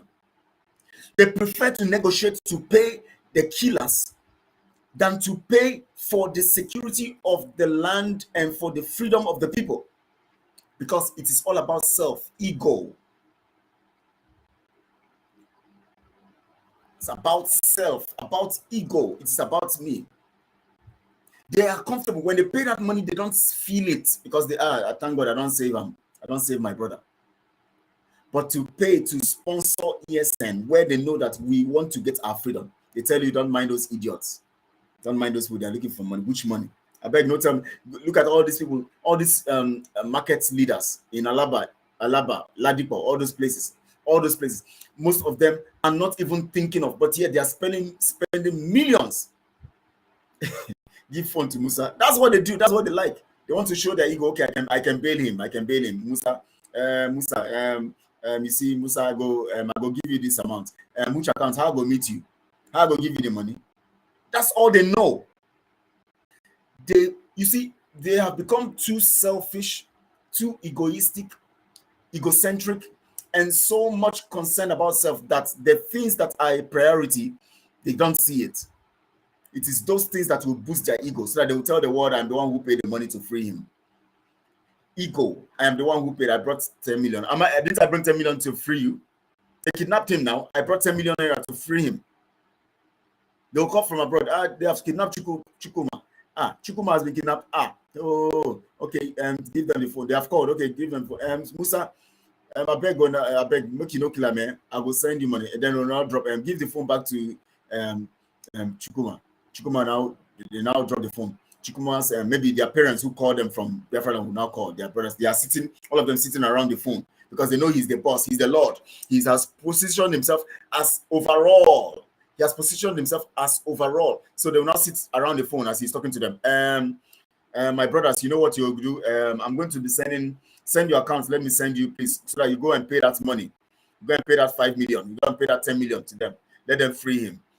Let the whole village know that he is the one paying the money to free. That ego has eaten us so much that we keep doing wrong thing. For Africa to stand tall, it needs at least 2 countries to emerge as amongst. That is what we want to achieve. That is why we want to begin with Biafra. And that is why we said when we get Biafra, we're going to make sure that the surrounding nations around us will stand. Oduduwa will stand. Middle Belt will stand. All these people, Cameroon, Ambazonia will stand. When they stand, they will also influence others to stand. Those ones around them. That is how the spread will be. Before you know it, the whole of Africa will be liberated. The whole of Africa will be free. The pattern of disruption, destruction, and obstruction and destroying Africa will be broken. The pattern has been consistent, making sure that we keep importing, making sure that the dollar keeps being our means of judging how our currency stands, making us depend on them, sending us all the shit they produce and use, and then they send the byproducts to us. Those countries are caged in one Nigeria, incompatible and unworkable union. So painful.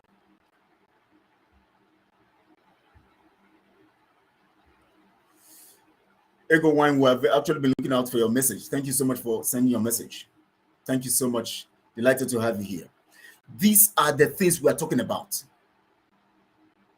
We must change the narrative. We must change the narrative. Next time you hear anybody call you shithole or behave racist to you, tell yourself the truth. They are justified. If you change your nation, if you go back to your nation to change the narrative, next time they see you, they will not be racist to you. Because you know why? They will respect you as they respect China. China have stood tall. They decided to make policies that will change the land. How many of you abroad are supporting ESN? How many of you abroad are supporting ESN? How many of you abroad are doing things to support the freedom of Biafra? How many of you are supporting the freedom of your nation? All you do is eat burger, send pictures, snap around, be in the car, do video, forward it, let them see you moving everywhere, moving in ShopRite or supermarkets or wherever, McDonald's or wherever you are moving, snapping pictures and showing some of you, the ladies, you show half of your breast, letting everybody know that you have arrived, you are in America, and show a white, an American person. Maybe a real American person, a brighter colored person passing, so that you show that you are abroad. Go stand wherever the Statue of Liberty or wherever you go to, you snap pictures, you forward it to them, let them say, oh, see, wow, hey, he's doing good, he's doing well. Your father will now, your mother will now send it to her friends. See my son, and all of that. All those nonsense, and then they will call you. We need so amount today, and we actually want to do this. We actually want to do that. We have family meeting.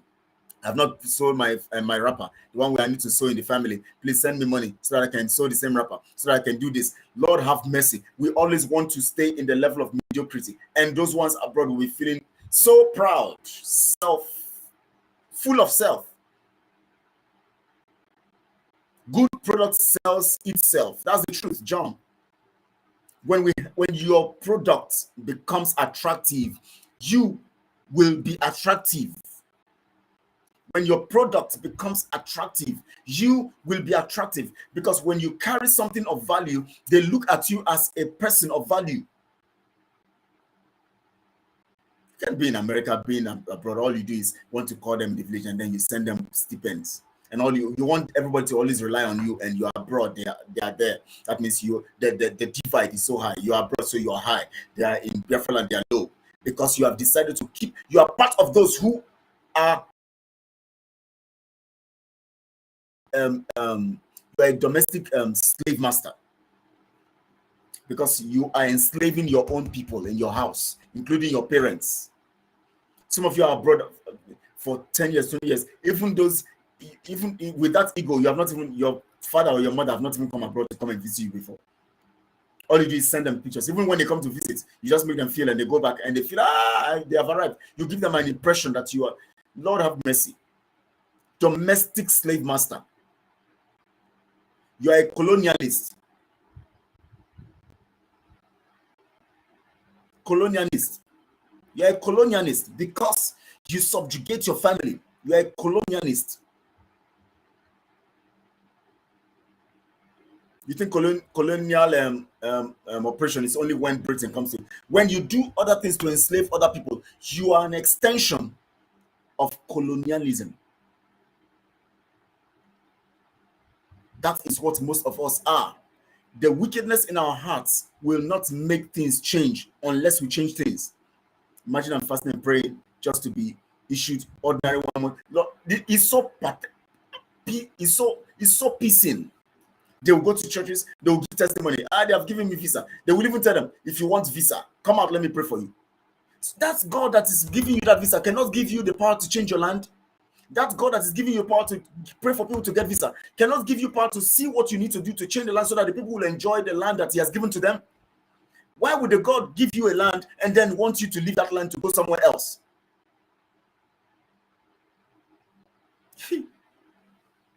Israel went to Egypt because they had not gotten their land. God was moving them in the places so that they would be able to settle well and conquer and get their own land.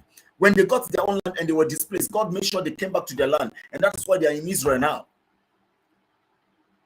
You can't be in your own land that God has given to you and you are praying for people and you say, which God is that? That gives you, that you are praying to, that is giving people visa to escape from their own land. Which God is that?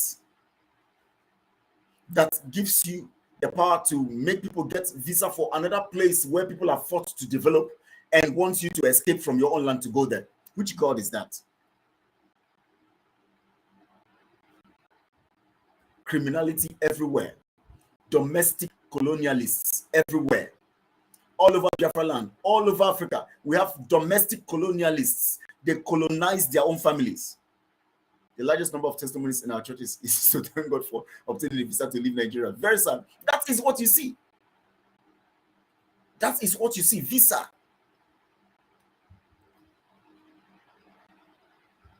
Everybody's colonizing their families. Especially when you travel abroad. You become a colonial master. Everybody will have to call you on phone. You will not talk to them the way you want to talk to them. You decide to give them what you have to give to them. You just do anything. Like, honestly, it's modern slavery that we are doing to ourselves.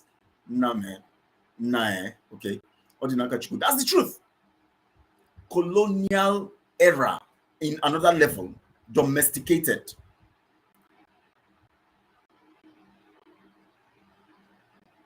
Margaret Jogwe, Biafra United is okay. It's okay. Don't worry. You guys should not disturb. So it's actually just I'm staying away for a while.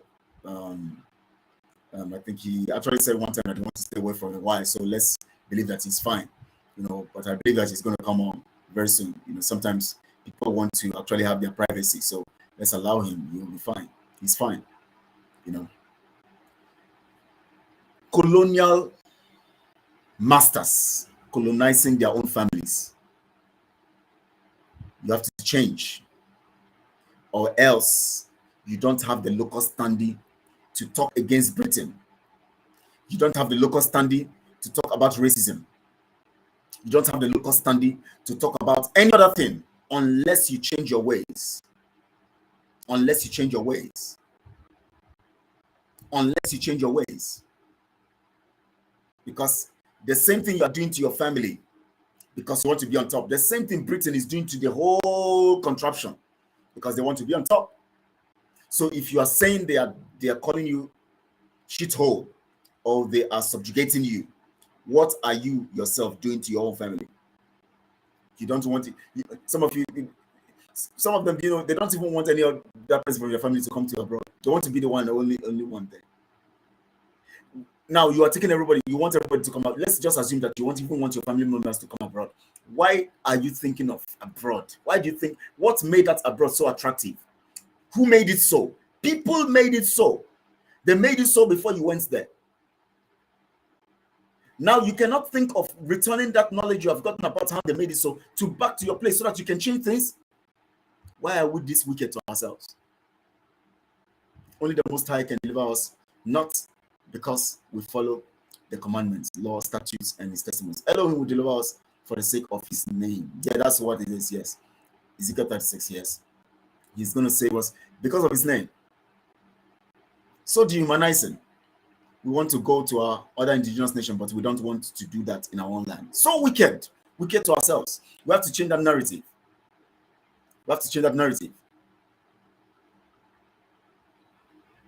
On this note, I'm going to end this broadcast here. Tomorrow, we're going to be having another session by 1 p.m. Biafra time. We're going to have another session, and we're going to continue on some of these narratives. We're going to talk more because tomorrow we're going to have an interaction session. We call it Nugget Conference, where we interact and discuss issues.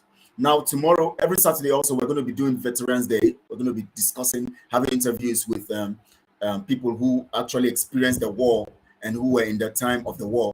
We're going to be discussing with them and all of that. And tomorrow, if I'm able to have a guest tomorrow, then tomorrow we're going to begin that segment of that program. But if I'm not able to have a guest tomorrow, then by next week, I'm going to have, a guest, and we're going to start that program from next week. But by tomorrow, hopefully, we hope to have a guest. But we're going to be looking so much more on these issues. Bakrichi, your channel is very important. Today, some in diaspora will think twice. Yes, my brother, John Almeida, yes, they have to think twice. They need to think twice. We're not doing things well. We want freedom, and we must change our mindset. Very, very important. We must change this thing. The acclaimed mega pastors are ungodly. How could Pastor Adeboye keep mute, knowing truly the imposter in Asrock isn't Buhari?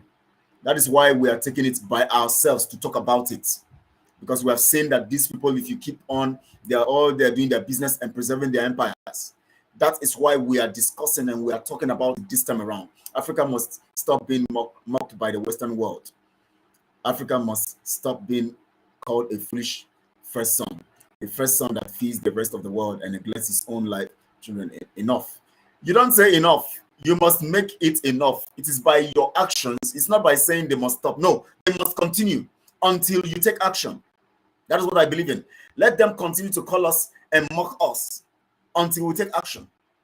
I want that mockery to continue so that we will take action. There was nothing like Dubai 30 years ago. That's the truth, Mr. Adazan, and thank you so much for reminding me that. Dubai was nowhere. And yet, look at them. All the monies they're stealing is in Dubai. And you say they shouldn't mock us? Come on. When you are stupid, let people tell you are stupid so that you can know that you are stupid. And then when they call you stupid and you now refuse to accept that you are stupid and you begin to fight it, then we know that you're actually stupid and you actually don't even know that you're stupid. When people call you stupid and you now look inwards and discover the factors that made them call you stupid and you decide to change those factors, that is when you are wise. In fact, you need them to call you stupid for you to express your wisdom. So why are you saying enough? Enough of what? You are stupid. Let them call you stupid so that you can think deep. Then you take wise decisions to stop being stupid. When you stop being stupid, naturally they will stop calling you. They will stop mocking you. Can they mock China? I'm asking you a simple question. Can they mock China today? They can't mock China because China have taken actions to stop that mockery. China didn't come online to start telling people don't mock us. Enough of this nonsense. Have you ever seen it in China before? Even when the zoo was better than their nation. All over the world. Have you ever seen China come anywhere to say, we're being mocked? Don't call us this. They don't do that. They go secretly, they do their work, they are doing their homework. Secretly, they are taking actions that will change the narrative. That is what China did to change their narrative. Today, you can't mock them because you can see the results, evident results. So, Emelike, forget that issue. They let them keep mocking us. We need that mockery so that our people's senses will come back. We need that mockery. We need that mockery, honestly. Mock us, please. Mock us. There's nothing like Dubai 30 years ago. Yes, Mrs. Aaron, thank you so much. Samuel, okay, God bless you. So, thank you so much, my brother.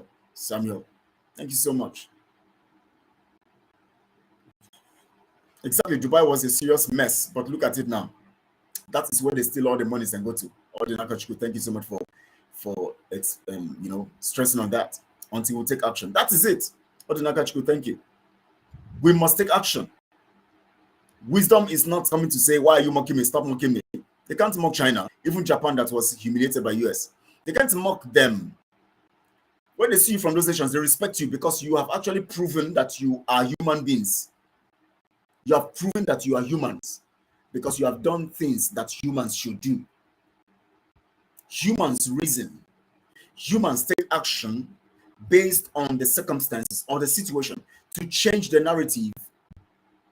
To change the narrative, we need the mockery. John says it, we need it. And Mr. Daisayan also said, more mockery, please. We need it. It will stir up that spirit in us. It will make us uncomfortable abroad. Very uncomfortable. Let them keep saying it's racist. In fact, I will keep saying it from this channel so that our people will be very uncomfortable. I wish I have access to CNN and all of that. I will go to that channel and I'll call our people, including myself. I'll call myself shithole. Because if I don't think that now I am a shithole, I will not think of doing what will make me change from being a shithole so that they won't call me shithole again. Like what I'm doing right now. I'm making sure that we get this momentum is stirred up in every one of us so that together we can have one mind and force ourselves out of this contraption and change the narrative. Do you think I'm happy being outside Biafra land? Do you think I'm happy being outside Biafra land? For God's sake, I enjoy. See, let me tell you something. There's something I'm missing that place so much. The terrain, the comfort, the mindset that you are in your land. You are amongst your people. You have a place where you have properties. You have things that you can use as investment to build the kind of lifestyle you want, based on your experiences and things you have learned out there. I want that land. I want to see me and myself build my own land. I want to see changes in my own land. This should be, and how can I go to sit abroad and I'm comfortable where everybody is different from me? I know I'm not that. I know that even when I go, if I misbehave, they'll mess me up here. They'll beat me up. They may even jail me. They may even kill me. Nobody will hear. When I come out to talk, they might even mock me. But in my own land, who will mock me? In my own father's house? Nobody will mock me. And I will have the leverage to do what I want to do. And I can have the voice, even in politics. Even in things around me, I can have the voice to speak.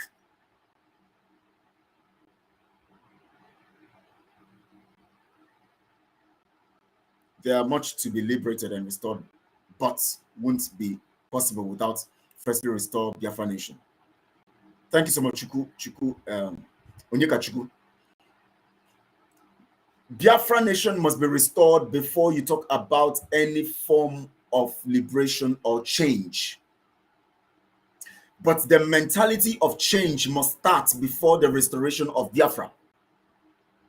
Biafra nation must be restored before you can talk about development and true liberation and change. But the liberation and the true liberation and freedom and development must start from the mind before Biafra liberation. Or else when Biafra liberation comes, we are not going to enter into that true liberation of freedom, development, and change. Because if we don't know that we are domestic colonialists, when we enslave our people, we want to be abroad and be sending them stipends. If we don't know all of that and change that mentality, we will get Biafra and still have that mindset and destroy everything. That's the truth. That's the truth. Emmanuel, we are not blacks. Please let's change that mentality. I've said it before. We are not blacks. We're African Americans, or we are dark colored. They are fair colored. or you can say people of color. We're all people of color, including them, because their color looks like the color of a pig, swine. They are not white. It is a sign. It's a stigma. It was intentional to call us black.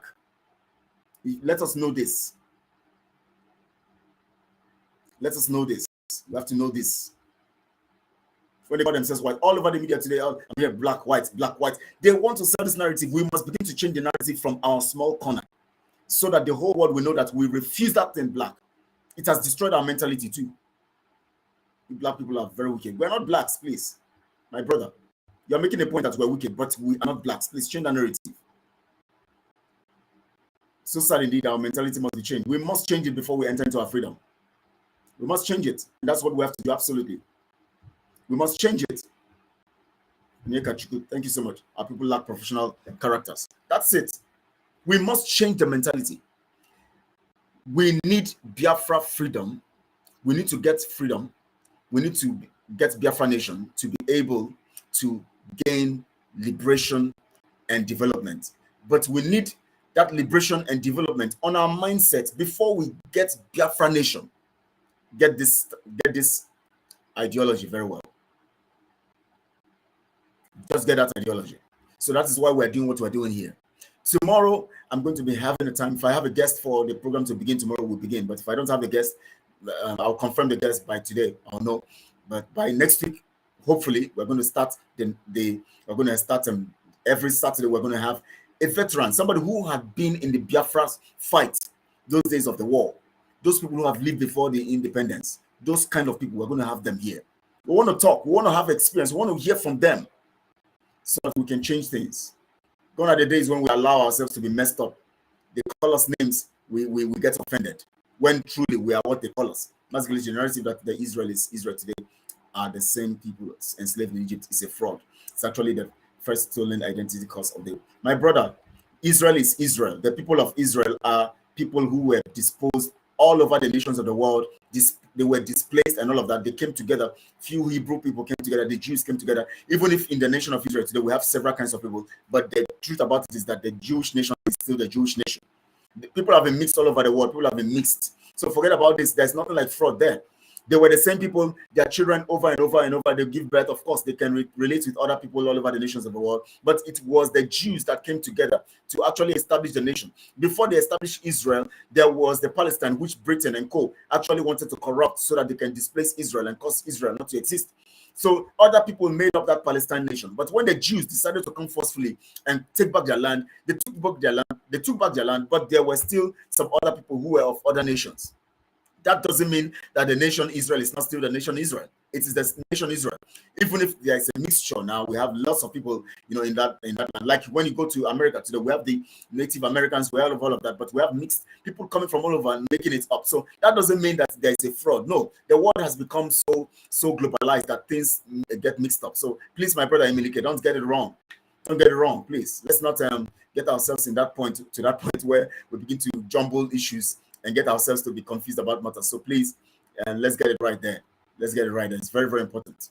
It's very, very important. It's very, very important. So it's not a fraud. Israel is Israel. And that's the nation that Christ will be coming to liberate. So we have to understand that. So Emilike, my brother, just understand that. It's not fraud, please. It's not fraud. Even if we know that, yes, in the nations of the world, even in Biafra land today, we have people who impregnated some of our women who gave birth to Biafra children. Their children are Biafra because their mothers are Biafrans. Will you say they are not Biafrans? Even if they have Fulani blood. The only thing we can do is to make sure that we watch them very well. When they begin to become saboteurs and all of that, we deal with them. So that doesn't make them less Biafran. So it has been like that. So for the fact that there are mixtures, people intermarrying and all of that doesn't mean that the nation of Israel is not true. No, it is. Because even the nation of Israel began from Babylon. Abraham was from Babylon, from Ur, from the Chaldeans. The Chaldeans are Babylonians. God called him from there and made him a Jew. So he came from a source that is Babylonian. So you cannot say he's not a Jew because he came from a source that's Babylonian. I don't know whether you understand, Emilike. You understand my point here. So let's leave all this narrative. Let's leave these people who want to dig into some facts and try to to try to rubbish the nation Israel. No, it's just a ploy. It's a ploy. It's a design to make you look down on the nation and look at it. No, it's not. The people who are there are Jews. They have their link to the Jewish state or to the Jewish nation, to Abraham.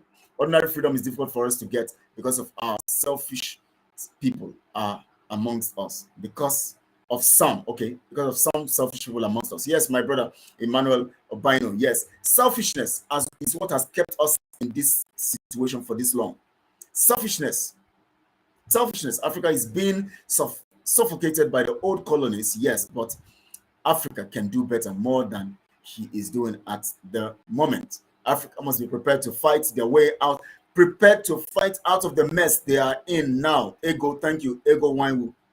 Thank you. That is it. They must fight their way out. We are original Israelites. Yes, we are part of it because we are from God. We are part of Israel because we are from God. Israel is bigger than just Biafra. Israel has other compartments or other families, other tribes, because we are from the line of God, the seventh son of Jacob, and Eri, who is the fifth son of God. So that's where we come from. So we are one, and we are in this part of Africa where God has given us milk and honey. And then we have our brothers in the nation Israel where they are doing well. So we are part of Israel, and we must succeed. Tomorrow, join me here live as we continue 1 p.m. Biafra time, as we begin to dig more into facts and things that concerns us. Tomorrow is the Nugget Conference, where we're going to entertain these questions, responses, your reactions to issues. We're going to be looking at the issues that happened during the week. We're going to analyze them. We're going to talk basically on them. We're going to look at the issues that concerns us. And then we're going to see to it that we get to discuss further things that will be happening in the next week. And then if we have to begin the program next tomorrow, where we're going to have a veteran, one of those war veterans, all of that, those people who were at the time of the war. If we have a guest tomorrow, then we're going to begin that program tomorrow. But if we don't have a guest tomorrow, we're going to begin the program next week, Saturday. That's when we'll be talking about all of these things. So please share this video. You are doing well, my brother. Thank you, Emmanuel Obino. Thank you so much. Please, let's like this video and share it as far as much. We need to send it to many people in abroad. Please send this video to them. Let's tell them, please listen to this video. They need to listen to this video. I'm glad know our history despite the falsification by those envious of our ancestral great historical facts. Yes, that's true. Yes, you're glad to know. Yes, we have to know this. They can't brainwash us on these matters. We know where we are from. You're right about our father Abraham. He's a Babylonian because he was chosen by Elohim. Yes, as soon as God chose him, he now started the nation. So, but he's from the Chaldeans, from Babylon. So when you say original Israelis are not, it's a fraud. No, it's not a fraud, my brother. Emelike, please. It's not a fraud. Please understand that. Let's not get all these people who want to actually confuse people. They write different kinds of books, bring different kinds of suggestions from every corner just to confuse. When I read book from the basic facts, I stand on it. As I see you, the way you want to dribble me with your facts in your book, I say this one, no. As much as you move away somehow and you try to jumble things, I know that you're fake. That's why nobody can shake me. That's why when it comes to Biafra restoration and program, I am firm. Nothing. Give me, just send me dollars. Let Elon Musk say he wants to give me the money he gave to Twitter, $44 billion. I won't take it because my life is not, my value is more than just this paper. That dollars is not created from a tree or from wool. So leave those Emily, is still the same thing that you're saying. There's a leak evidence that the people in Israel today are. How? Who is there? Were they there? Are they Jews? Can they trace the background of the people who established the nation? Are they their brothers? Are they their fathers? Leave all this leaked this thing. The people who came together from all nations were Jews. Originally, they had that line, they had that blood, they are Jewish. Even if they had mingled with other nations, they came together and they decided to go back to their nation and get their nation. Today, if you go there, they are still holding to the Jewish traditions and all of that. So that tells you that they are Jews. You are not the designer of the nations. We are not the designer of the nations. God has said he's going to bring Israel back, and Israel has come back to his nation. It is biblical. What happened in 1948 is what the scripture said. So if the scripture prophesied it and it has happened, why would you now say that what is there is fraud? These are narratives on disinformation from people who want to discredit the scripture, the prophecies of scripture, because the re-establishment of the nation of Israel is actually what scripture has said. Look at the mighty things they are even doing. You know that they are Jews. Look at their inventions and all of that and how they are top in the world. You know that they are Jews because that's how they have been all over the nations of the world from the beginning. From when they left Egypt, even from when they entered Egypt to the point of this time, the same great things they have been doing all over the world. So that tells you they are Jews. If they are not Jews, who are they then? Khazars, also known as Amalek. No, that's not true. So bring the evidence. Then I'll prove to you from scripture. 2, that genetics also prove that they are not from the 12 tribes of Israel. How do you know the 12 tribes of Israel? How do you know they are the genetic information? That's the question you're going to ask. The person who is writing that in that book, how does he know? Is he the one who know the original gene of Abraham? Was he there when Abraham was born? Was he there when Jacob died? Was it there when Gad and Eri and all of that? Did he test Eri to know his genetic formation? So how does he measure the genetic formation? Because if you want to check Abraham's genetic formation, then what do you call it? Because he's from Babylon. He's from Ur. So what genetic formation would be Abraham? Because they are all the same, and there's all. In fact, you can link the genetics somehow to even the human race. You can link the genetics to an extent. It gets round still to become global. So if you want to go by that genetic formation, then the person who wrote that book or all of that all gave all those details. Was he there when Abraham was born? Was he there when Isaac was born? Was he there when Jacob was born? Was he there when the 12 children of Jacob were born? Did he test the blood of the 12 tribes to tell us whether the genetics is there's a change here now? The DNA is not the same. So let's leave all these issues, my brother Emilike. Let's leave all this leak proof. Which leak? Where did it leak from? And who is the one who is even writing that proof that is leaked? They do it and make it look like it's one. They want to discredit the scripture. The Bible talked about Israel coming back as a nation in this critical time of the time of grace. And it has happened the way it happened. So are you going to discredit Bible that has been before even these idiots who wrote that proof, who brought that leak proof? The scripture has been there before that idiot. So you cannot come now and confuse us, telling us about a leak proof. They go keep something somewhere and they bring it out and say it's a leak proof. Are they not the ones who wrote the leak proof? They are the ones who wrote it. So we are not confused by all of these Amalekites. Can they tell us who the Amalekites are? Can they tell us that the original people who are there now, who they claim to be Amalekites, are truly the Amalekites we're talking about in the Bible? Can they even let them give us a proof that those people who they call Amalekites, let them give us the DNA of the Amalekites in the Bible and then bring it to this point and tell us that they are the Amalekites? So we shouldn't get ourselves confused about this whole fact. You can't tell me that the Jews in the world right now, all over the world, are there and watching other people take over their land and nobody's saying anything. Everywhere is quiet. Nobody's talking.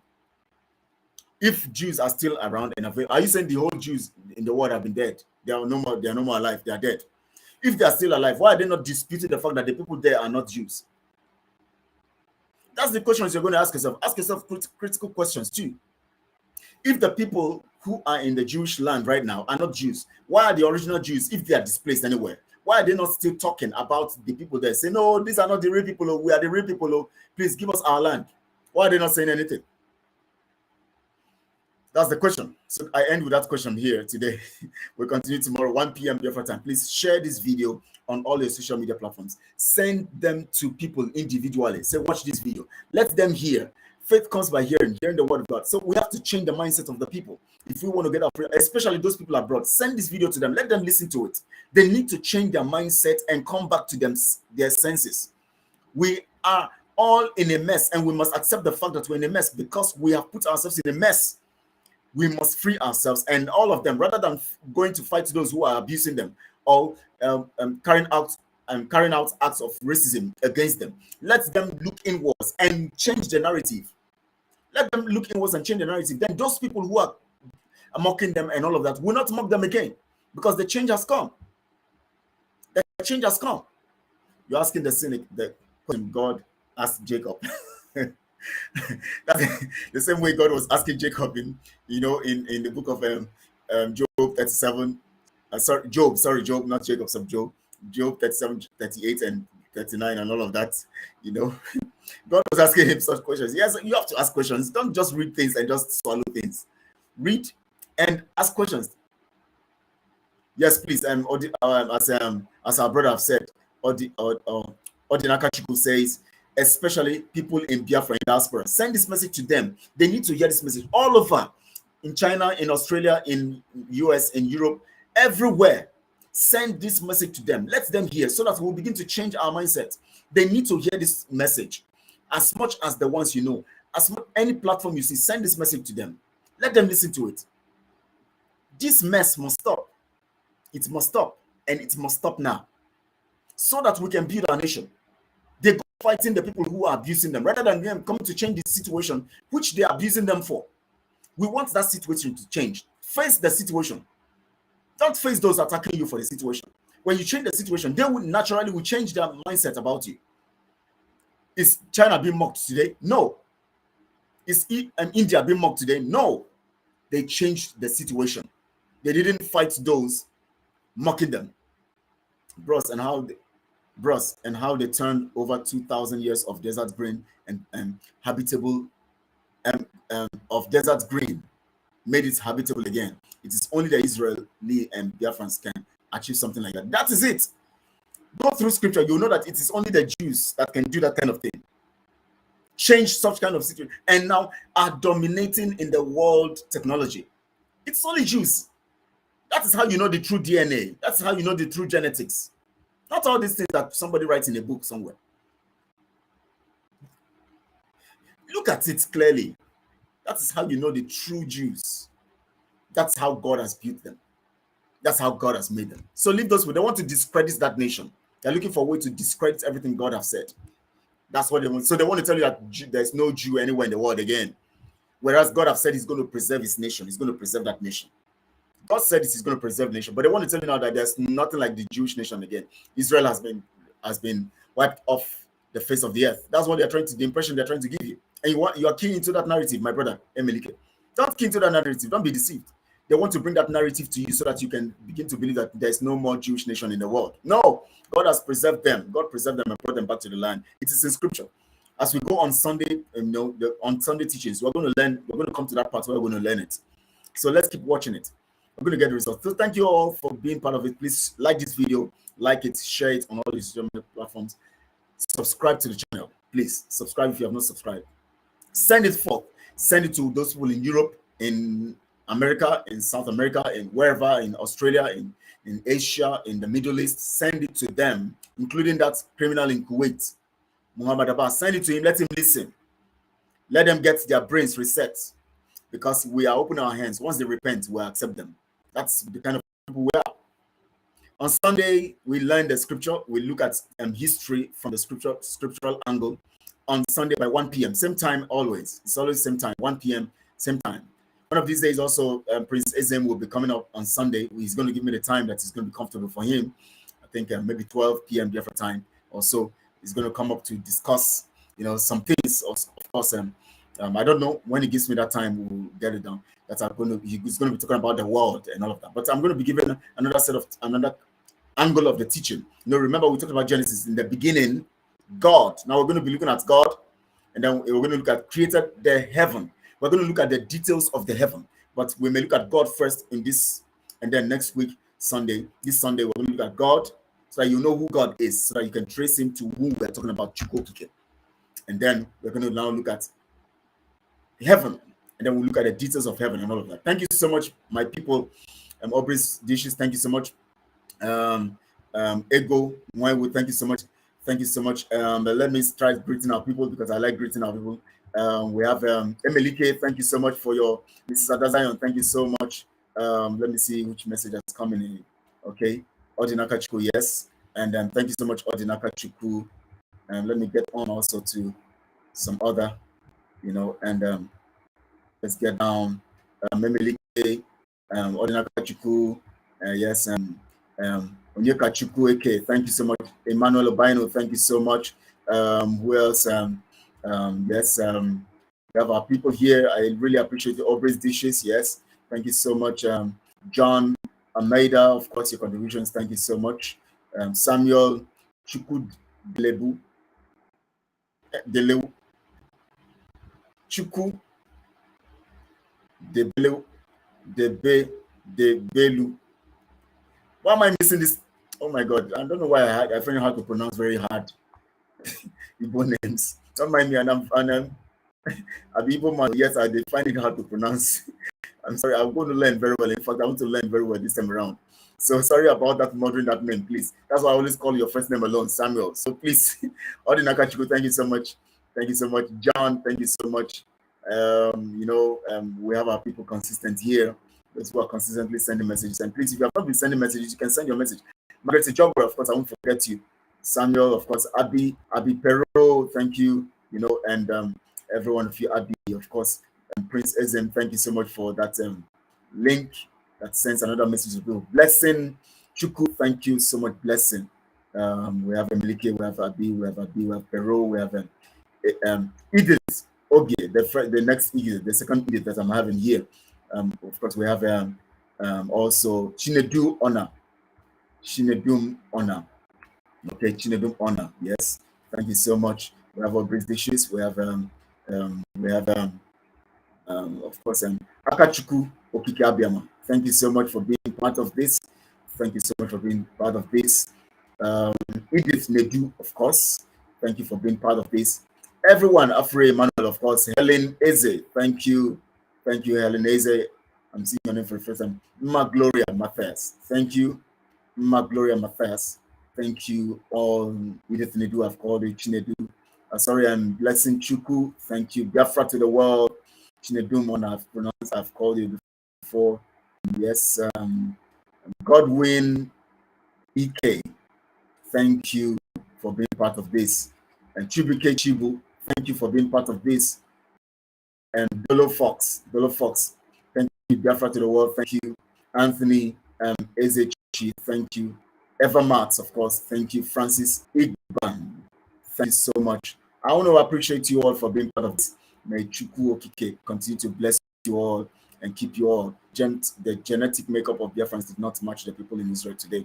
This information is kept hidden because of the implication. We'll talk more. Thank you so much all. Thank you so much all. Thank you so much all. Thank you so much all. I want to greet you all. I salute you all. Enjoy your weekend. Stay blessed. Enjoy the rest of the day. If you're at night, rest well. Keep fit. Support ESN, support freedom, grab freedom, hold on to freedom, believe in freedom, work towards freedom.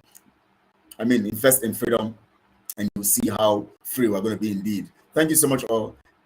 God bless you.